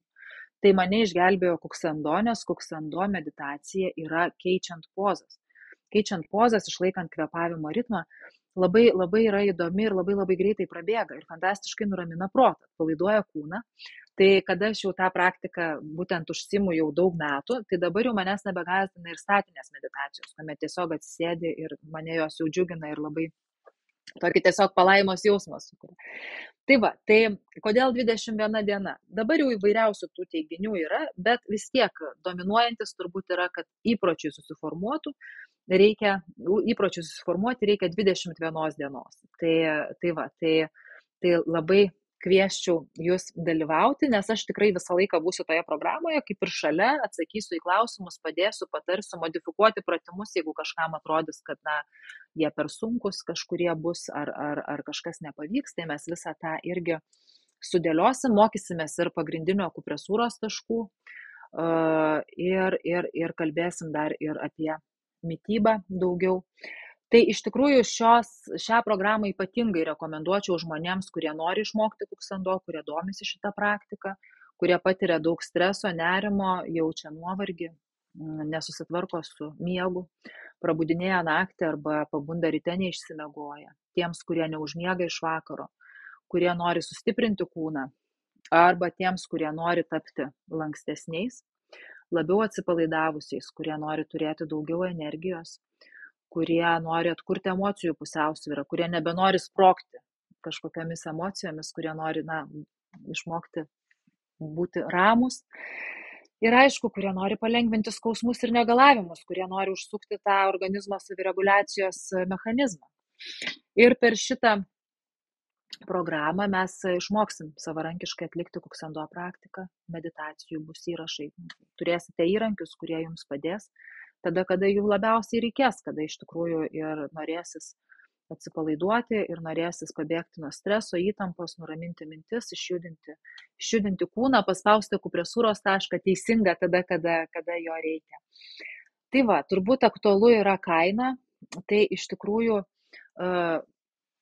tiem pirmiesiam prisiregistravusiam buvo mažesnė kaina ir dabar šio webinaro dalyviams mes duodame nuolaidos kodą, kuris jums suteiks 40 eurų nuolaidą. Tas kodas galios 48 valandas nuo dabar, jau ir dabar galite įsigyti, tai programa dabar kainuoja 119 eurų, o jeigu jūs suvesite pirkdami nuolaidos kodą 21 diena, matote ekrane, tai jums bus pritaikytas 40 eurų nuolaida. Tai dabar šią savaitę 40, o po savaitės jau ta programa kainuos 139 eurus, tokia yra galutinė tos programos kaina, tai tikrai labai kviečiu išnaudoti šitas 42 valandas ir įsigyti programą. Nuolaidos kodą reikia suvesti 3 pirkimo žingsnėje. Tai reiškia, jūs paspaudžiate nuorodą, kurią Eglė įdėjo į komentarus, arba jūs galite užeiti į svetainę kuksando.lt ir tenai jūs pamatysit šitą programą ir galit ją tenai spausti, tai jūs paspaudžiat, tada jūs pasirenkat, kad tai yra vienas vienetas tos programos, spaudžiate pirkti ir jau tada matysit va tokį, kad turite nuolaidos kodą, paspauskite čia ir įveskite kodą ir tada jūs į tą eilutę įrašote 21 skaičium ir paskui diena be jokių tarpų mažosiomis raidėmis spaudžiate pritaikyti ir gaunate šitą nuolaidą. Taip, ir aš keliauju prie klausimų. Taip, ir dabar, atsiųsiu tu man. Gerai, Eglė man dar ir atsiūs, bet aš dabar keliauju nuo viršaus žemyn ir čia daug čia tų mūsų pokalbių ir ieškau klausimų. Dar juos beje galite irgi rašyti. Taip, ar bus prieinamas įrašas, jau atsakiau, įrašas bus. Ar galima, kaip pagerinti sveikatą turint inkstų nepakankamumą? Ačiū. Čia turbūt svarbu pasakyti, kad kuksando tai vis dėlto nėra gydymo būdas, gydymas, bet tai yra, kaip sakiau, būtent sistema, kuri padeda atkurti organizmo savireguliacijos funkcijas. Tai kada yra rimtos ligos, tai sakyti, kad išgis ta liga aš tikrai negaliu, bet aš galiu pasakyti, kad jūs tikrai pasijusite geriau ir nes čia vėl grįšiu prie šito piešinio ir čia matot yra inkstai, kur paišiau inkstus, štai šičia ir inkstai tai yra mūsų energijos generatorius pagal rytų mediciną ir būtent mes stiprindami inkstų energiją mes atkuriam visą energijos cirkuliaciją. Inkstus stiprina kvėpavimas, inkstus stiprina judesys. Yra akupresūros taškai, kuriuos mes irgi spaudžiam kiekvienos meditacijos metu ir tai yra būtent inkstų taškai, nes inkstai yra, iš esmės, vienas iš pačių svarbiausių organų, kada mes kalbam apie visą energijos cirkuliaciją, nes matot, kaip ir ten, jeigu to vandens mes neįkaitinsime esančio inkstuose, tos metaforos, tai ir aišku, ta cirkuliacija nevyks. Tai atsakymas, kad kuksando praktika tikrai gali padėti pasijusti geriau ir turint inkstų nepakankamumą. Kaip savo padėti prasidėjus premenopauzei? Tai čia vėl taip, kaip padėti. Čia mes kalbam premenopauzę, jeigu mes kalbam apie rytų supratimą, tai vis tiek bus perteklinė jam energija, perteklinis karštis, atsirandantis po truputėlį. Ir mums tą karštį reikia raminti. Kas ramina karštį? Karštį ramina kvėpavimas. Matėte tą, ką tik vėl rodžiau tą schemą. Kada mes užkuriam kvėpavimą, karštį leidžiam žemyn. Ramina meditacijos. Aišku, mityba. Be jokios abejonės mityba, ypač pritaikyta pagal žmogaus tipą, kuri irgi subalansuoja yin ir yang pusiausvyrą. Tai visi šitie dalykai tikrai irgi gali padėti. Taip, Edita klausia, bėgioja mintis, nesusikoncentruoju į vieną dalyką, 100 per kartą, ką daryti. Man atrodo, į šitą klausimą aš jau turbūt ir atsakiau webinaro metu. Tai kvėpavimas. Pirmiausia, kvėpavimas, sutelkimas minčių ir jeigu turit laiko, rasit laiko įjungti judesį, nes energija cirkuliuoti gali tik tai atpalaiduotame kūne, su išjudintais sąnariais. Tai reiškia, kada mes kvėpuojam, išjudinam kūną ir tada pradedam kvėpuoti, pilvo apačią, diafragmą, ramiai, tyliai per nosį, tai mes telkiamės į pilvo apačią ir tos mintis po truputėlį sklaidosi, jos irgi, kaip pasakyti, išsivažinėja. Bet kitas dalykas yra, kuksando turi keletą tokių meditacijų trumpų, kurios labai padeda sutelkti mintis, sutelkti jas ir nuraminti. Tai pavyzdžiui, švieselės kelionės meditacija, kurią mes darom kiekvienų pratybų metu ir tos programos metu mes ją ir atskirai, aš ir įrašą įdėsiu, mokysimės ją atlikti, trunka 5-7 minutės, labai nuramina protą ir labai atpalaiduoja. Ir tas mintis kažkaip jas išvalo, nes mes susitelkiam visai kitur, susitelkiam į žmogaus energijos centrą, kuris yra kaip tik pilvo apačioje. Ar kuksando gali padėti pasveikti nuo anoreksijos ir ar taip galima gydyti paauglius? Aš sakyčiau, kad gydyti tas žodis turbūt čia netinka, gydyti ne, bet kuksando gali padėti gydymui, būti šalia gydymo. Nes anoreksija yra labai rimta liga ir labai sunki liga ir tikrai čia reikalingi ir psichoterapija reikalinga, kai kuriais atvejais, nežinau, ir medikamentinis gydymas, svarbiausia organizmo apskritai atstatymas. Nežinau, kokioje būklėje yra žmogus, kuris to serga, bet galbūt pirmiausia reikia tiesiog atstatyti žmogų, lašelinės ir visi kiti dalykai, o paskui jau žiūrėti. Bet be jokios abejonės, kvėpavimas, subalansuotas judesys, tai visada padeda, akupresūra padeda, bet paauglys su paaugliu yra sunkiau, čia gal reikėtų tokio individualios konsultacijos, pasižiūrėti individualiai į šitą situaciją. Jeigu esate didžiuosiuose miestuose, Lietuvoje, Vilnius, Kaunas, Klaipėda, tai mes turim puikių specialistų, tikrai galima pasikalbėti, galima aišku ir internetu, bet sakau, kaip į gydymą nežiūrėkim. Gydymas turi būti, kada yra tokia rimta liga, kuksando gali būti šalia. Taip, Rima klausia, sava ranka ar tinka, čia kai aš sakiau, kad svorį užsidėti ieškant kvėpavimą, bandant nuraminti kvėpavimą, tai taip, Rima, sava ranka irgi tinka, bet man nepatinka dėti ranką, todėl kadangi, kada pradedat bandyti jausti, tai man prasideda toksai truputėlį blaškymasis, ar aš jaučiu ranką, ar aš jaučiu pilvą. Toks truputį tarp tų dviejų juslių, nes abi tos plokštumos yra jūsų kūno. Tai aš siūlyčiau užsidėti kokį tai svetimkūnį, ne ranką geriau dėti, bet galima į ranką. Kiti puikiai tą daro ir uždėję savo ranką pilvo apačioje. Taip, man 42 metai ir jau 2 mėnesiai kaip vėluoja mėnesinės, nenoriu eiti pas gydytoją, nes nenoriu gerti vaistų. Prieš 2 metus atsisakiau mėsos, užsiimu jogą, gal tai priežastis, ar įmanoma savo kažkaip padėti. Na, mėsos atsisakymas tai tikrai neturėtų būti priežastis, jeigu jūs valgote pilnavertį maistą. Tai čia, aišku, aš negaliu taip vienareikšmiškai atsakyti į šitą klausimą, bet čia reikėtų daugiau pokalbio ir daugiau tokios gal asmeninio pokalbio ir daugiau atsakymų, bet aš vis dėlto rekomenduočiau nueiti pas gydytoją, nes pirmiausia, ką tokiais atvejais, man atrodo, reikia padaryti, išsiaiškinti, ar nėra kažkokios rimtos ligos. Jeigu nėra ligos, kurią reikia gydyti, tai tada, o kažkokie tokie simptomai išlieka ir jeigu medicina nieko nesiūlo, tai be jokios abejonės tada mes jau galime kalbėti. Bet pirmiausia yra gydytojas. Sąnariai traška, bet neskauda, šitą jau kalbėjom, tai man irgi būna traška, ypač jeigu kažkur dabar po lėktuvo ilgo 13 valandų skrydžio oro uoste persėdom Varšuvą, irgi galvoju, išjudinsiu sąnarius, tai irgi traškėjo, bet ištraškinau, kaip aš sakau, ir kažkaip ir tikrai pagerėjo situacija. Ar darbas su kompiuteriu taip pat veikia kaip ir žiūrėjimas į telefoną? Ir taip ir ne. Taip, turbūt vienareikšmiškas atsakymas tai būtų taip.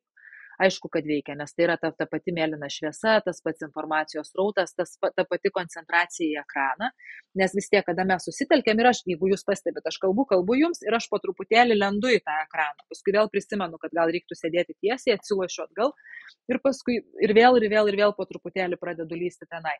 Tai taip, tos visus blogumus turi. Kompiuteris ką turi geresnio, kad telefoną, jeigu mes teisingai žiūrėtumėm į telefoną, tai mums reikėtų žiūrėti va šitaip, pakelti, ne? Kad mes tiesiai sėdim, kaklas tiesus ir aš žiūriu į telefoną akių lygiai. Tai taip, labai retai matau žmonės, vienetus, kurie taip žiūrėtų. Kompiuteris suteikia daugiau galimybių. Žiūrėdami į kompiuterį mes galim išsitiesti, mes galim keisti kūno padėtį ir mums nevargsta ranka, tai tam tikrą prasme taip. Jeigu jūs klausėte apie regos lauką, tai be jokios abejonės kompiuteris irgi veikia iš principo taip pat. Ir labai stipriai kenkia, aišku, tas informacijos srautas, nes kai kartais žmonės klausia, ar knyga yra tas pats, kas ir ekranas, tai ne visai, nes ekrane mes nuolatos judinam, viską, ta informacija keičiasi, visą laiką nuolat tikrinam, atsiranda toks nesaugumo jausmas, nerimo, kažkoks vėl patikrint, kaip aš čia nežinau, kas vyksta. Su knyga taip nėra, su knyga tu skaitai arba neskaitai, tai tie ekranai, jie visi turi blogų savybių. Ką Kuksando sako apie chiropraktiką? Kuksando nieko blogo nesako apie chiropraktiką. Beje, toj klinikoje, kur dabar aš stažavausi kelias savaitės rytų medicinos, tradicinės korėjiečių medicinos klinikoje, tai irgi buvo žmogus, kuris tuo užsiėmė, labai rimtas specialistas. Tai aš manau, kad čia reikia sakyti ne apie praktiką, klausti, bet reikia klausti iš karto kelt klausimą, tas specialistas, kuris tai daro, kokio jisai yra, iš kur jisai mokėsi, ką jisai žino, kaip jisai suteikia tą paslaugą. Tai man atrodo, čia yra esmė, nes pačios tos visos praktikos, jos visos gali būti labai labai vertingos ir labai gelbstinčios. Labai noriu išgirsti apie neramių kojų sindromą, tokį turiu didžiulę kančią, kaip galiu savo padėti. Taip, tai aš, žinokit, su neramių kojų sindromu, kadangi susidūriau šalia vyro, kuriam buvo tos neramių kojų sindromas, tai aš tikrai tą labai labai puikiai suprantu ir labai jaučiu tos žmonės, nes atsimenu, kaip Algirdas tas kojas jis ir trūkčiodavo, ir pašokdavo naktį, ir tampydavo, ir drebindavo, ir eidavo pasivaikščioti, ir vėl grįždavo, vaistai užglušindavo nakčiai, ryte tu jautiesi neišsimiegojęs. Vienu žodžiu, problemos kaip ir nesitraukia. Bet bent Algirdui, tai kur čia yra labai labai asmeninė mūsų patirtis, jam labai padėjo Kuksando praktika. Čia tik reikia pasakyti tą vienintelį praktikos minusą, kuris daugeliui būna labai didelis minusas, tai yra tai, kad Kuksando praktiką reikia daryti. Tai nėra tabletė, kurią jūs išgersite ir jums pagerės. Tai reikia skirti laiko savo ir, aišku, jeigu yra neramios kojos, matyt, 15 minučių neužteks. Algirdas iš tiesų darė pilną praktiką, labai daug užsiėmė kvėpavimų, judesių. Kaip jisai sako, kai tik galėdavo, ambasadoriaus darbas nėra toks paprastas, irgi ištaikyti tą valandą savo. Bet jisai kažkur tarp susitikimų tai padaro kažkokius pratimus, tai atsigula pakvėpuoja, tai kažkokią meditaciją. Tai jam labai labai padėjo ir jau per kelis mėnesius jisai pradėjo matyti šviesą tunelio gale. Šviesą tunelio gale jis jau pradėjo matyti Korėjai, jis tada 3 savaitėm išvažiavo. Bet grįžęs per kelis mėnesius visiškai susitvarkė su ta problema ir jinai jam negrįžta. Teisybės dėlei reikia pasakyti, kad jisai praktikuoja kuksando kiekvieną dieną. Tai nėra taip, kad jisai ten padarė, sustojo ir jisai nutraukė. Ne, nežinau, kaip būtų, jeigu nutrauktų. Ir su žmonėmis, kurie kreipiasi į mus ir ateina ir pradeda daryti kuksando, tai mes turime tikrai labai labai gerų rezultatų ir tikrai ta problema traukiasi. Tai taip. Kaip teisingai išjudinti kaklą ir kokius pratimus daryti. Tai taip, tai pratimus kaklą judinti. Kaklas juda iš esmės visaip, ir šitaip, ir taip, ir sukti galima, ir masažuoti, įvairiausiai. Ir kaklas, jisai vis tiek, aišku, kaklas yra čia, bet mums reikia judinti visą stuburą, nes ir kad krūtininė stuburo dalis nebūtų sustingusi ir juosmuo. Tai čia vėl parekomenduosiu išmokti kuksando atsipalaidavimo pratimus, bent jau juos. Tai tikrai pamatysit, ten kiekvienas pratimas. Pavyzdžiui, mes sukamės, kad ir iš šono remiamės pirštais ir sukam galvą. Tai irgi kaklas jau iš karto juda žvilgsnis kažkur tolyn, jau kaklas, į kitą pusę. Tada į priekį lenkiamės. Kuksando praktikoje visą laiką viršugalvis yra tarsi pakabintas ant virvutės, galva yra tiesi. Tai reiškia, jeigu aš lenkiuosi į jūs, galva lieka tiesi, jeigu aš tolstu nuo jūsų, galva irgi lieka tiesi. Ir irgi čia labai viskas atsipalaiduoja. Tai labai rekomenduočiau kuksando praktiką. Kaip reikia kvėpuoti, kai spaudžiame akupresūros tašką? Apie kvėpavimą akupresūros taškų metu nesakiau, nes jis galima tiesiog spausti. Šiaip, jeigu taip visiškai teisingai daryti, tai mums reikia kvėpavimą sulaikyti. Mes įkvepiam, sulaikom kvėpavimą arba tiesiog sustojam kvėpuoti ir spaudžiam. Kodėl nesakiau to? Todėl, kadangi neužtenka vien tik tai įkvėpti ir tai nereikia kvėpti kaip nerinkti vandenį. Tas kvėpavimo sulaikymas irgi yra toks truputį specifinis. Ir kvėpuoti reikia būtinai pilvapačiu, jeigu mes norim sulaikyti kvėpavimą. Nes jeigu mes įkvėpsim čia ir sulaikysim, tai mes kaip tik pakelsim karštį, pakelsim įtampą, galim kaip tik iššaukti galvos skausmą, galvos svaigimą, kažkokį kraujospūdžio pakilimą. Tai todėl pirmiausia reikia išmokti teisingai kvėpuoti ir tada galim kalbėti apie kvėpavimo sulaikymą akupresūros metu. Tai kol kas aš sakyčiau, jūs tiesiog spauskite tą tašką, negalvodami apie kvėpavimą. Tie, kurie dar nesusipažinę giliau su kuksando praktika. Taip, širdies stimuliatoriaus operacija, ar galima jau užsiimti kuksando praktiką prieš 2,5, tai nežinau, ar čia mėnesio ar metų, bet čia reikia labai klausyti savęs. Kuksando praktika, kaip mes sakom, gali užsiimti bet kas gali kvėpuoti. Tai galima pradėti nuo kvėpavimo, nuo akupresūros, nuo meditacijos ir po truputėlį įjungti pratimus. Pratimus tuos, kurie tinka jums, labai klausantis savęs, galbūt netgi pasitarus su gydytoju, kuris jūs gydo. Kiek jūs galite daryti, ko negalite, kažkokių pratimų galbūt jums apskritai nevertėtų daryti. Tai kad kuksando praktiką užsiimti galima, tai faktas. Kiek čia jau yra truputėlį individualiau. Jeigu nuspręsite dalyvauti šitoj programai, tai mes galėsim truputėlį ir apsitarti, bet aš vis tiek, vėlgi sakyčiau, jeigu turite neblogą kontaktą su gydytoju, tiesiog klustelti, kiek pratimų jūs galite daryti. Dėl kvėpavimo tai aš abejonių neturiu, bet dėl pratimų. Kokie yra efektingiausi pratimai kelių sąnariams? Aha, va čia kelių sąnariai, čia žinokit labai labai įdomi tema, nes kelis pats savaime, tai aišku, kad mums reikia jos ir pasukti, ir truputėlį, ir tų įtupstų padaryti. Bet kelio sveikata pirmiausia priklauso nuo pėdų sveikatos. Tai mes čia turim kalbėti ir apie pėdų mankštą. Tai kaip aš minėjau, kad ir kuksando išjudina nuo kojos nykščio sąnariuko, išjudina visus pėdų sąnarius, stiprina pėdą. Nes labai daug žmonių yra pamiršę apie pėdą. O pėda yra mūsų pradžia. Mūsų pėdos užtikrina mūsų stovėseną, mūsų laikyseną, mūsų balansą vaikštant. Mūsų, iš esmės mes stovim dėl to, kad yra pėdos. Ir jeigu pėda iškrypsta kažkaip, kažkur atsiranda disbalansas, kažkoks raumuo nusilpsta, nebeveikia, tai tas disbalansas jisai keliauja toliau ir jisai gali pažeisti kelį, klubą, stuburą, kaklą, pečius. Ir pavyzdžiui, žmogui skauda petį, o problema gali būti pėdoje. Tai vėlgi, kaip yra ir su keliais, ir tarkim, ir su klubų sąnariais, tai reikia ieškoti, kur yra problema, kodėl ten atsitiko problema, ką reikia stiprinti. Tai nebūtinai, kad mes būtinai turim žiūrėti kelius. Bet jeigu kalbam apie kuksando, tai kuksando ir kelių sąnarius, kaip ir visus kitus kūno sąnarius, tikrai labai gerai išmankština.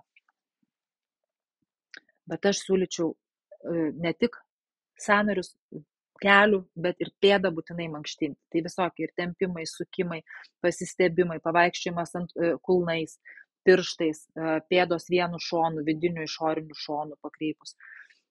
Įvairiausių tokių pratimų daryti. Ką galėtų reikšti išjudinant pirmąjį didžiojo kojos piršto sąnarį, vienos kojos lankstus, o kitos sustingęs ir skausmingas? Na, tai turbūt pirmiausia reiškia, kad jums reikėtų tą, kuris sustingęs ir skausmingas, švelniai judinti kuo daugiau, kad jisai po truputėlį taptų lankstesnis. Aišku, jeigu yra skausmas, tai labai stipriai daryti nereikia, reikia vis tiek per skausmą daryti nereikia nieko. Jeigu skauda, reikia sustoti ir žiūrėti, kodėl. Bet tai reiškia, kad taip neturi būti. Tai reiškia, kad problema yra ir kad ją reikia spręsti. Taip, rankų tirpimas, kaip padėti. Rankų tirpimas, čia vėlgi nežinau jūsų situacijos asmeninės, bet jeigu jūs, pavyzdžiui, darėtės, galbūt ir tyrimus darėtės, ir jeigu nėra kažkokių užspaustų slankstelių ar kažko, tai ar išvaržų, kurios užspaudžia nervą, tai tada mankšta ir kvėpavimas tikrai gali. Šiaip rankos labai pradeda tirpti, kada nutrūksta ta energijos cirkuliacija arba kada labai nuo streso, tarkim, net ir stresas gali būti priežastis. Ir mes kalbėjom, beje, aš net rodžiau skaidrę, kad rankų tirpimas gali būti, jeigu mes stresuojame. Tai kada įsitempia, čia labai įsitempia viskas tas trapecinis raumuo, pečiai, kaklas, ir tai gali atsiliepti paskui tirpstančiomis rankomis.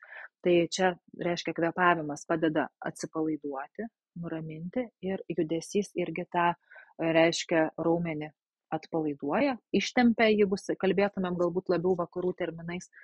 Tai būtinai kvėpavimas ir judesys. Bet prieš tai siūlyčiau pasidaryti magnetą ir pasižiūrėti, ar nėra kažkokios rimtesnės problemos, kur jau reikėtų eiti pasitarti su gydytojais.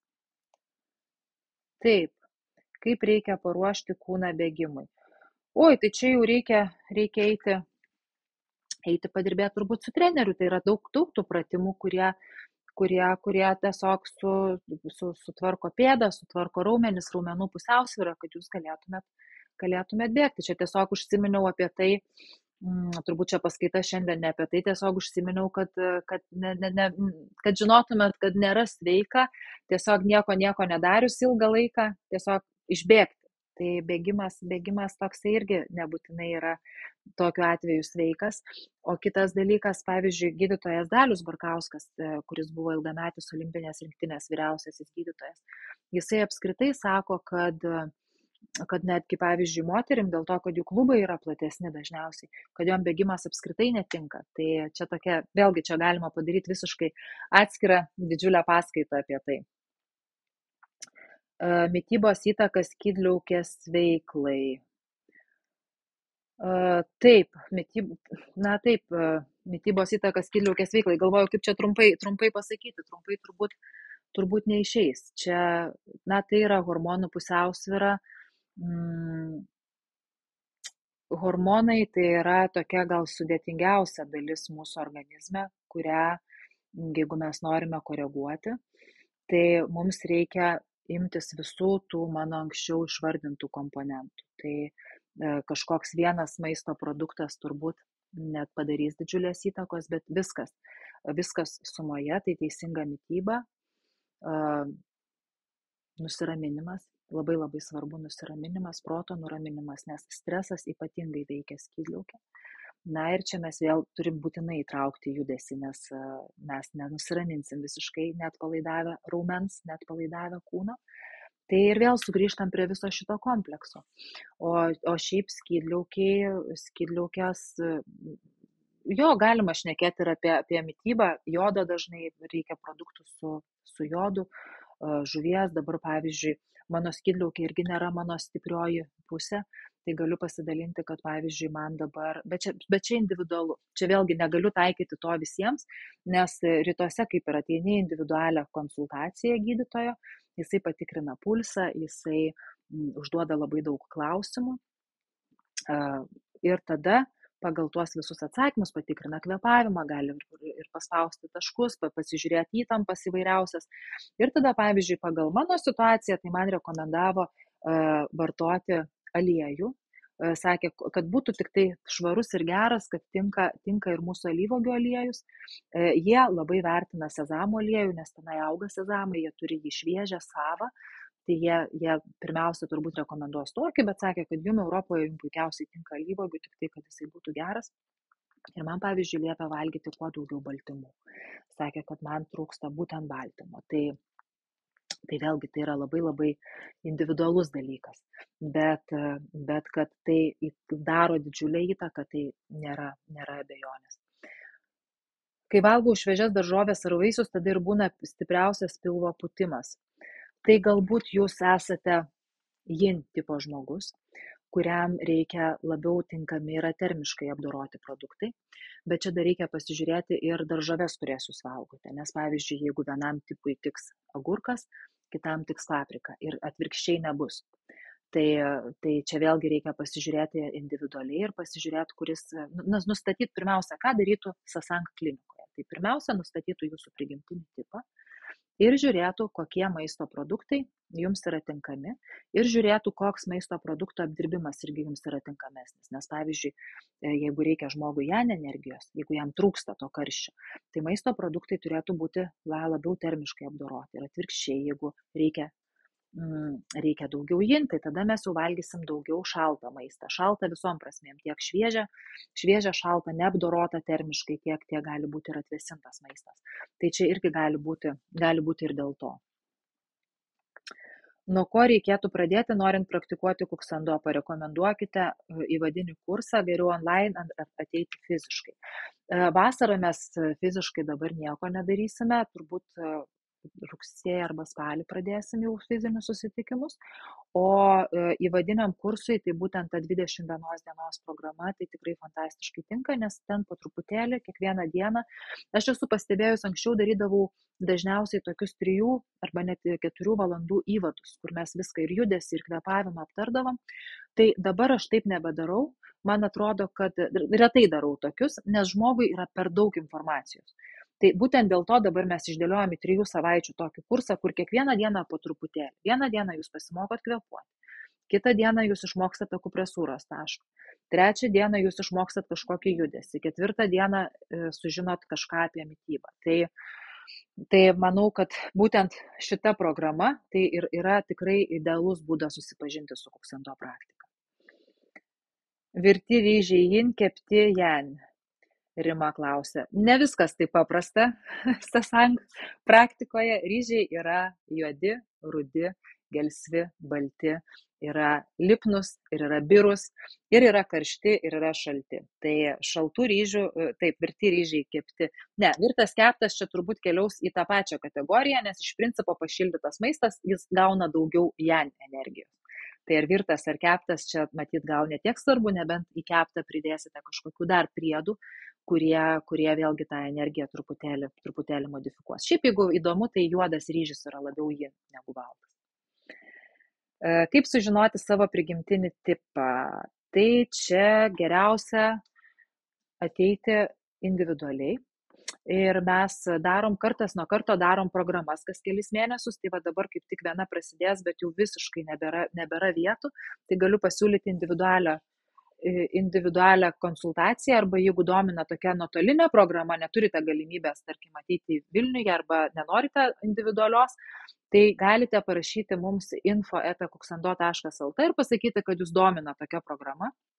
Tai yra 4 savaičių programa ir kiekvieną savaitę mes pradžioj nusistatom savo tipą 1 savaitę, 2 savaitę mes aiškinamės, kokia tinka mityba, 3 savaitę aiškinamės, koks tinka judesys, meditacijos, atsipalaidavimai ir 4 savaitę susidėliojam savo dienos rutiną ir gyvenimo būdą pagal savo tipą. Tai va, tai Tai tokia turėtų būti toks atsakymas. Arba ateikite į individualią konsultaciją, tai mes ilgai kalbamės, nustatom tą tipą ir tada jau būna jau rekomendacijos visiškai asmeniškai jums. Apie individualią konsultaciją rasite kuksando.lt svetainėje, tenai visa informacija ir kaip prisiregistruoti. Kiek ir kokio vandens reikia gerti, čia irgi yra individualu. Kuksando ir apskritai Korėjoje jie labai nustemba, kada pas mus atvažiavę, jie išgirsta, kad, pavyzdžiui, taisyklė, kiekvienas turi išgerti po 2 litrus, pavyzdžiui, per dieną vandens. Tai jie sako, iš kur jie žino. Viskas yra individualu. Kaip mes kalbėjom, kad žmogus turėtų pats jausti, kiek jam reikia, tai čia būtų idealas. Ne visi jaučia, mes esam nutolę nuo prigimties, pernelyg skubam, bet čia reikėtų vis dėlto pagal tą norą, aišku, vandenį gerti reikia, dabar kokio. Nežinau, ką čia klausėt, jisai turėtų būti, aš tai siūlyčiau gerti, kažkokį tai šviežią turbūt, nevirintą geriau, jeigu turite gero vandens. Pavyzdžiui, pas mus čia Vilniuje Saulėtekį darėmės tyrimus, yra puikus vanduo iš čiaupo, tai mes jį ir geriam.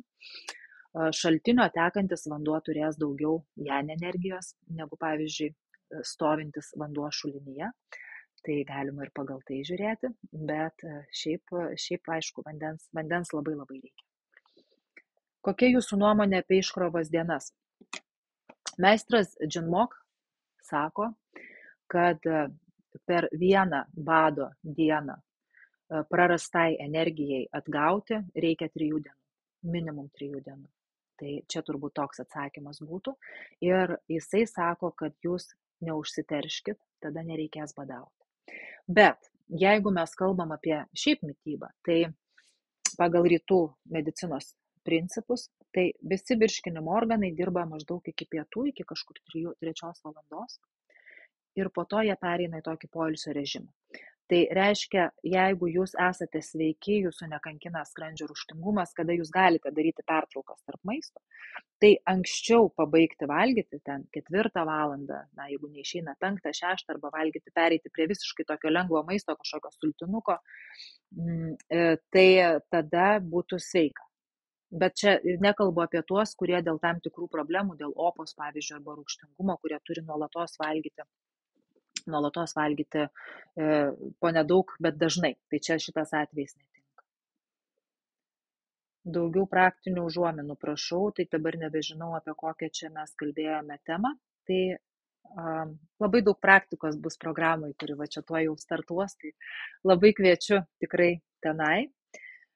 Kodėl akupresūriniai taškai veikiami spaudžiant juos tik viena ranka, nuo kurios pusės pradėti ir derinama su kvėpavimu?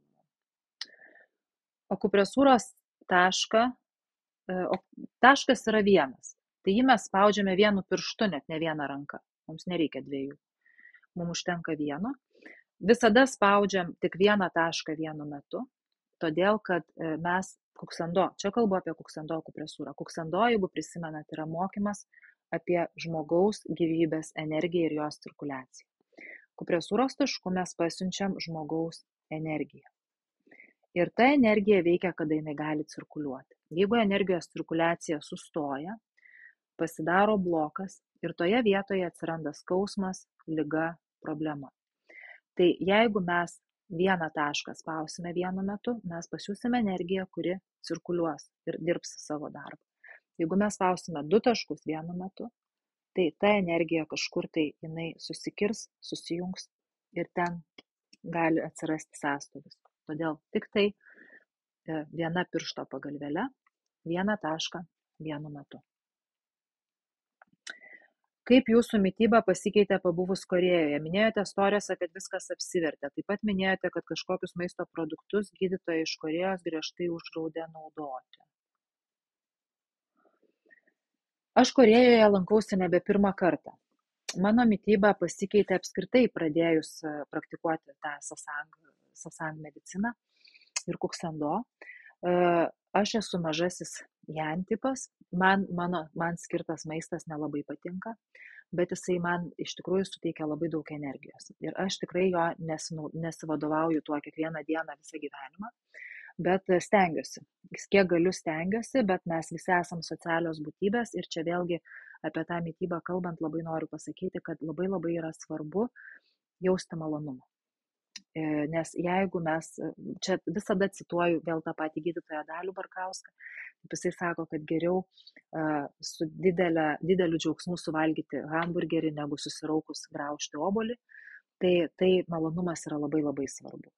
Tai mes esam socialios būtybės ir savęs visiškai sprausti į rėmus ir aš savo taip nedarau ir kitiem nesiūlau. Nebent tai yra iš tiesų labai konkrečios lygos gydymas, kuris turi savo kažkokį tai laiką, turi savo tikslą ir tada be abejo yra viskas kitaip. Bet šiaip visumoje taip dabar kokius maisto produktus uždraudė vartoti.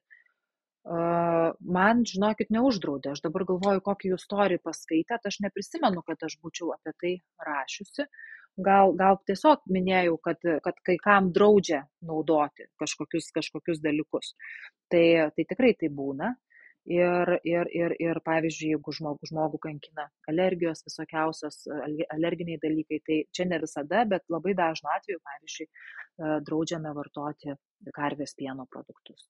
Bet čia vėlgi labai labai individualu. Taip, atrodo viskas. Ar dar atėjo naujų klausimų? Keli klausimai, tuoj greitai. Gerai. Taip, tuoj, taip. Jeigu esu jin ir jaučiu neramią blužnį, kaip jai padėti judėti, neformuoti akmenukų? Aha. Čia, žinokit, man reikėtų su jumis pasikalbėti turbūt asmeniškai, nes aš nelabai suprantu tą neramią blužnį, kaip jausti, bet šiaip čia reikia žiūrėti mitybą, žiūrėti judesi pagal žmogaus tipą, mes žiūrim ir judesi pritaikom, ir meditacija, ir aišku, svarbiausia, labai labai svarbu mityba. Tai jeigu jūs jau nusistatėte savo tipą, tai gal jūs jau dalyvavote kažkokiose programuose, tai sakyčiau, tada reikėtų pagal tai ir vadovautis, o jeigu ne, tai matyt, tada reikėtų arba konsultacijos, arba užsirašyti į tokią programą ir tada viską individualiai pasišnekėtumėm, nes individuali konsultacija trunka virš valandos ir paskui po poros savaičių mes dar turim vieną susitikimą, kuris jau yra nuotolinis, dar kartą patvirtinti ir dar kartą išsiaiškinti, ar viskas gerai. Rytuose nėra labai paprasta. Rytuose nėra taip, kad yra simptomas ir yra tabletė.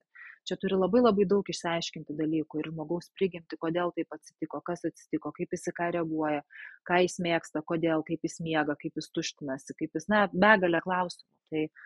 Tai taip, į kai kuriuos klausimus tiesiog neišeina taip vienareikšmiškai atsakyti. Akių liga, geltonoji dėmė, ar yra pagalba? Kaip tik dabar, kada buvau Korėjoje, tai toje klinikoje vienas gydytojas man kaip tik pasakojo ir rodė savo rezultatus būtent šitos ligos gydyme. Ir jisai sako, kad jie padaro labai didelę pažangą ir kad tikrai jie su tuo dirba. Tai jeigu jums būtų įdomu tas ir jūs ryžtumėtės kažkada galvoti apie tai, kad jūs norėtumėt nuvažiuoti į tokią kliniką Korėjoje, tai jūs man parašykit į info@kuksando.lt, tada aš galėsiu daugiau jų paklausti, nes aš kažkaip, kitas ligas labiau aiškinausi, šiuo atveju šį kartą nuvažiavau su tam tikrom problemom, kurias norėjau sužinoti sprendimus, tai į šitą tiek daug nesigilinau, bet kadangi būtent apie tai keletą minučių pasikalbėjom su gydytoju, kuris būtent tuo užsiima, tai taip, suprantu, kad pagalba yra, turbūt ne čia, bet tenai tikrai gali būti. Kaip dėl nugaros skausmo ties juosmeniu labiau link šono? Pradėjau daryti įtūpstus, pritupimus ant vienos kojos ir žiūriu skauda nugarą. Ar gali būti nuo pratimo? Ar tai reiškia nestiprią nugarą? Jolita, jūs labai viską pati atsakėt. Tai gali būti nuo pratimų, be jokios abejonės, nes aš nežinau, kada jūs pradėjote juos daryti, ar ne per greitai, ar tikrai buvo sustiprėjęs kūnas daryti, nes šiandien netokie paprasti tie pratimai, ypač pritupimas viena koja, tai reikalauja tikrai labai stipraus kūno ir labai didelės harmonijos kūne. Tai taip iš karto pradėti tokį pratimą, tai tikrai galima užsidirbti skausmą. Ir tai taip pat gali reikšti ir nestiprią nugarą irgi, tai gali reikšti, kad galbūt ir atsiradusi kažkokia išvarža.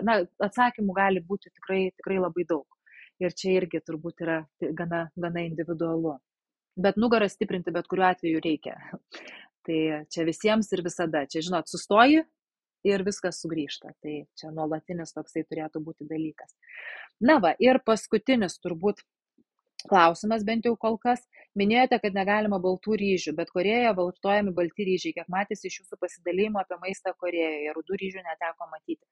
Taip, jūs labai teisingai pastebėjot, baltų ryžių Korėjoje yra begalė. Ten, jeigu nueini parduotuvę, tai ten visa tokia siena, nežinau net kokio dydžio, yra vien tik visokie ryžiai. Tai aš kalbėjau apie tuos baltus ryžius. Tokie, kur būna, nežinau, jums yra tekę nusipirkti. Nusiperki natūralų baltą ryžį. Ir jeigu pridedi tą balintą, tai tas balintas būna, žinot, kaip tie labai labai išbalinti dantis, kur tokie šviečia iš toli, o kiti yra irgi balti, bet natūralūs. Tai tą natūralų baltą ryžį, tai žinoma, kad galima valgyti. Bet tą balintą, tai čia tas pats kaip ir su cukrum, kaip ir su miltais, tie, kur yra perdirbti pernelyg ir išbalinti, tai va aš apie šitos kalbėjau, šitų negalim. O šiaip tai ten įvairias spalvių ryžių yra, aš gal taip, dažniausiai yra tie labiau balti, bet ir rudų valgiau, gal nenufotografavau, ne viską fotografavau, taip, bet tie balti tai yra tokie jau perdirbti, ne tikri ryžiai. Ne natūralūs, tikri, bet ne natūralūs. Taip gal reiktų sakyti. Taip, ar dar mes turim kokį klausimą? Dar 3 ir tada taip, jau paskutiniai tada 3 klausimai, gerai? Ar taisyklingas kvėpavimas padėtų spręsti skrandžio maudimo problemas? Vaistais nesinori spręsti. Ir ar per 21 dienos seminarus bus detaliu aptariami mitybos įpročiai virškinimo pagerinimui? Kvėpavimas be abejo, be jokios abejonės, nes skrandis, kaip kalbėjom, čia susijungia dangaus energija oras ir žemės energija maistas skrandyje pagal rytus. Tai reiškia, kad kvėpavimas tikrai padės. Kitas dalykas yra, kada mes kvėpuojam, skrandisgi yra nuo įtampos, nuo streso, tai kas pirmas kenčia? Skrandis. Taigi, jeigu žmogus stresuoja, žiūrėkit, jis turės skrandžio problemų anksčiau ir vėliau būtinai. Tai be jokios abejonės, kad kvėpavimas, meditacija, tai, kas nuramins protą, nuramins emocijas. Opa, išsikrovė ausinės, atrodo. Bet aš tikiuosi, kad jūs mane girdit. Girdis, gerai. Tai va, emocijos. Tada jūsų ir skrandis po truputėlį atsipalaiduos, tai čia kvėpavimas būtinai. Lygiai taip pat, ką aš šnekėjau apie judesį būtinai, nes jeigu nebus judesio, nepavyks atpalaiduoti kūno ir ta įtampa liks ir skrandžiui bus negerai. Mityba būtinai, akupresūra būtinai, akupresūros taškų yra skrandžiui labai puiku, tikrai. Ir toj programoje aptarsim. Apie mitybą šnekėsim, be jokios abejonės šnekėsim truputį be abejo plačiau negu dabar. Taip, dar apie vandenį ryte, šaltą, šiltą, kaip maišyti. Taip, tai jeigu pagal Kuksando, tai į stiklinę pirmiausia įpilame karšto vandens, o po to pilame šaltą vandenį. Taip atrodo pasakiau, ne? Karštą iš pradžio, o paskui šaltą. Visada dar pasitikrinu, nes vieną kartą esu pasakęs neteisingai, tai dabar vis sudvėjoju. Pirmą karštą, paskui šaltą. Nes karštis turi leistis žemyn. Karštis apačioje, prisiminkit. Galva turi būti vėsi, karštis apačioje. Tai reiškia, kad pirmiausia įpilam į stiklinės dugną karštą vandenį, ant viršaus užpilam šaltą ir tada vyksta ta cirkuliacija vandenyje, tokia pat, kokia turėtų vykti jūsų kūne. Ir toksai vanduo gerti sveika. Ir paskutinis klausimas, gal yra koks taškas, kuris padėtų nuraminti skausmą pėdos palei kauliuką. Po ilgo pasivaikščiojimo pradėjo skaudėti durenčiai. Ramybės būsenoje neblogai, bet einant labai skauda. Pėdos palei kauliuką. Laura, labai atsiprašau, bet dabar kokį tą kauliuką? Tų kauliukų toj pėdai. Aš galvoju, kad šiaip tą pėdą, žinokit, reikia mankštinti pirmiausia, ką aš jums pasiūlyčiau, išjudinti sąnarius. Tiesiog atsisėsti ir judinti, pirštą judinti, pėdą lankstyti visas pusės. Galit su ranka, galit pačias pėdas, pirštus kojų, atitraukt, sutraukt, bandyt nykščius kitus pirštus pakelt. Visai va taip, paimkit tą kažkokią servetėlę ir traukit kojų pirštais. Imat ir traukat rankšluostėlį. Visai kaip stiprinkit tą koją. O daugiau visokiausių pratimų ir visą tą sistemą pratimų pėdoms, tai jinai yra įtraukta irgi į Kuksando atsipalaidavimo pratimus, ten yra labai daug pratimų pėdom. Tai jeigu dar nesusipažinot su šita praktika, tai labai kviečiu dalyvauti šitoj programai. Ir tada, na, per 3 savaitės tikrai rasim būdą, kaip sustiprinti jūsų pėdas. Na, taip, 2 valandos, sakyčiau daug, bet ir daug jūsų klausimų. Ačiū labai, kad jūs taip aktyviai dalyvavot. Ačiū labai, kad prisijungėt. Labai lauksiu jūsų.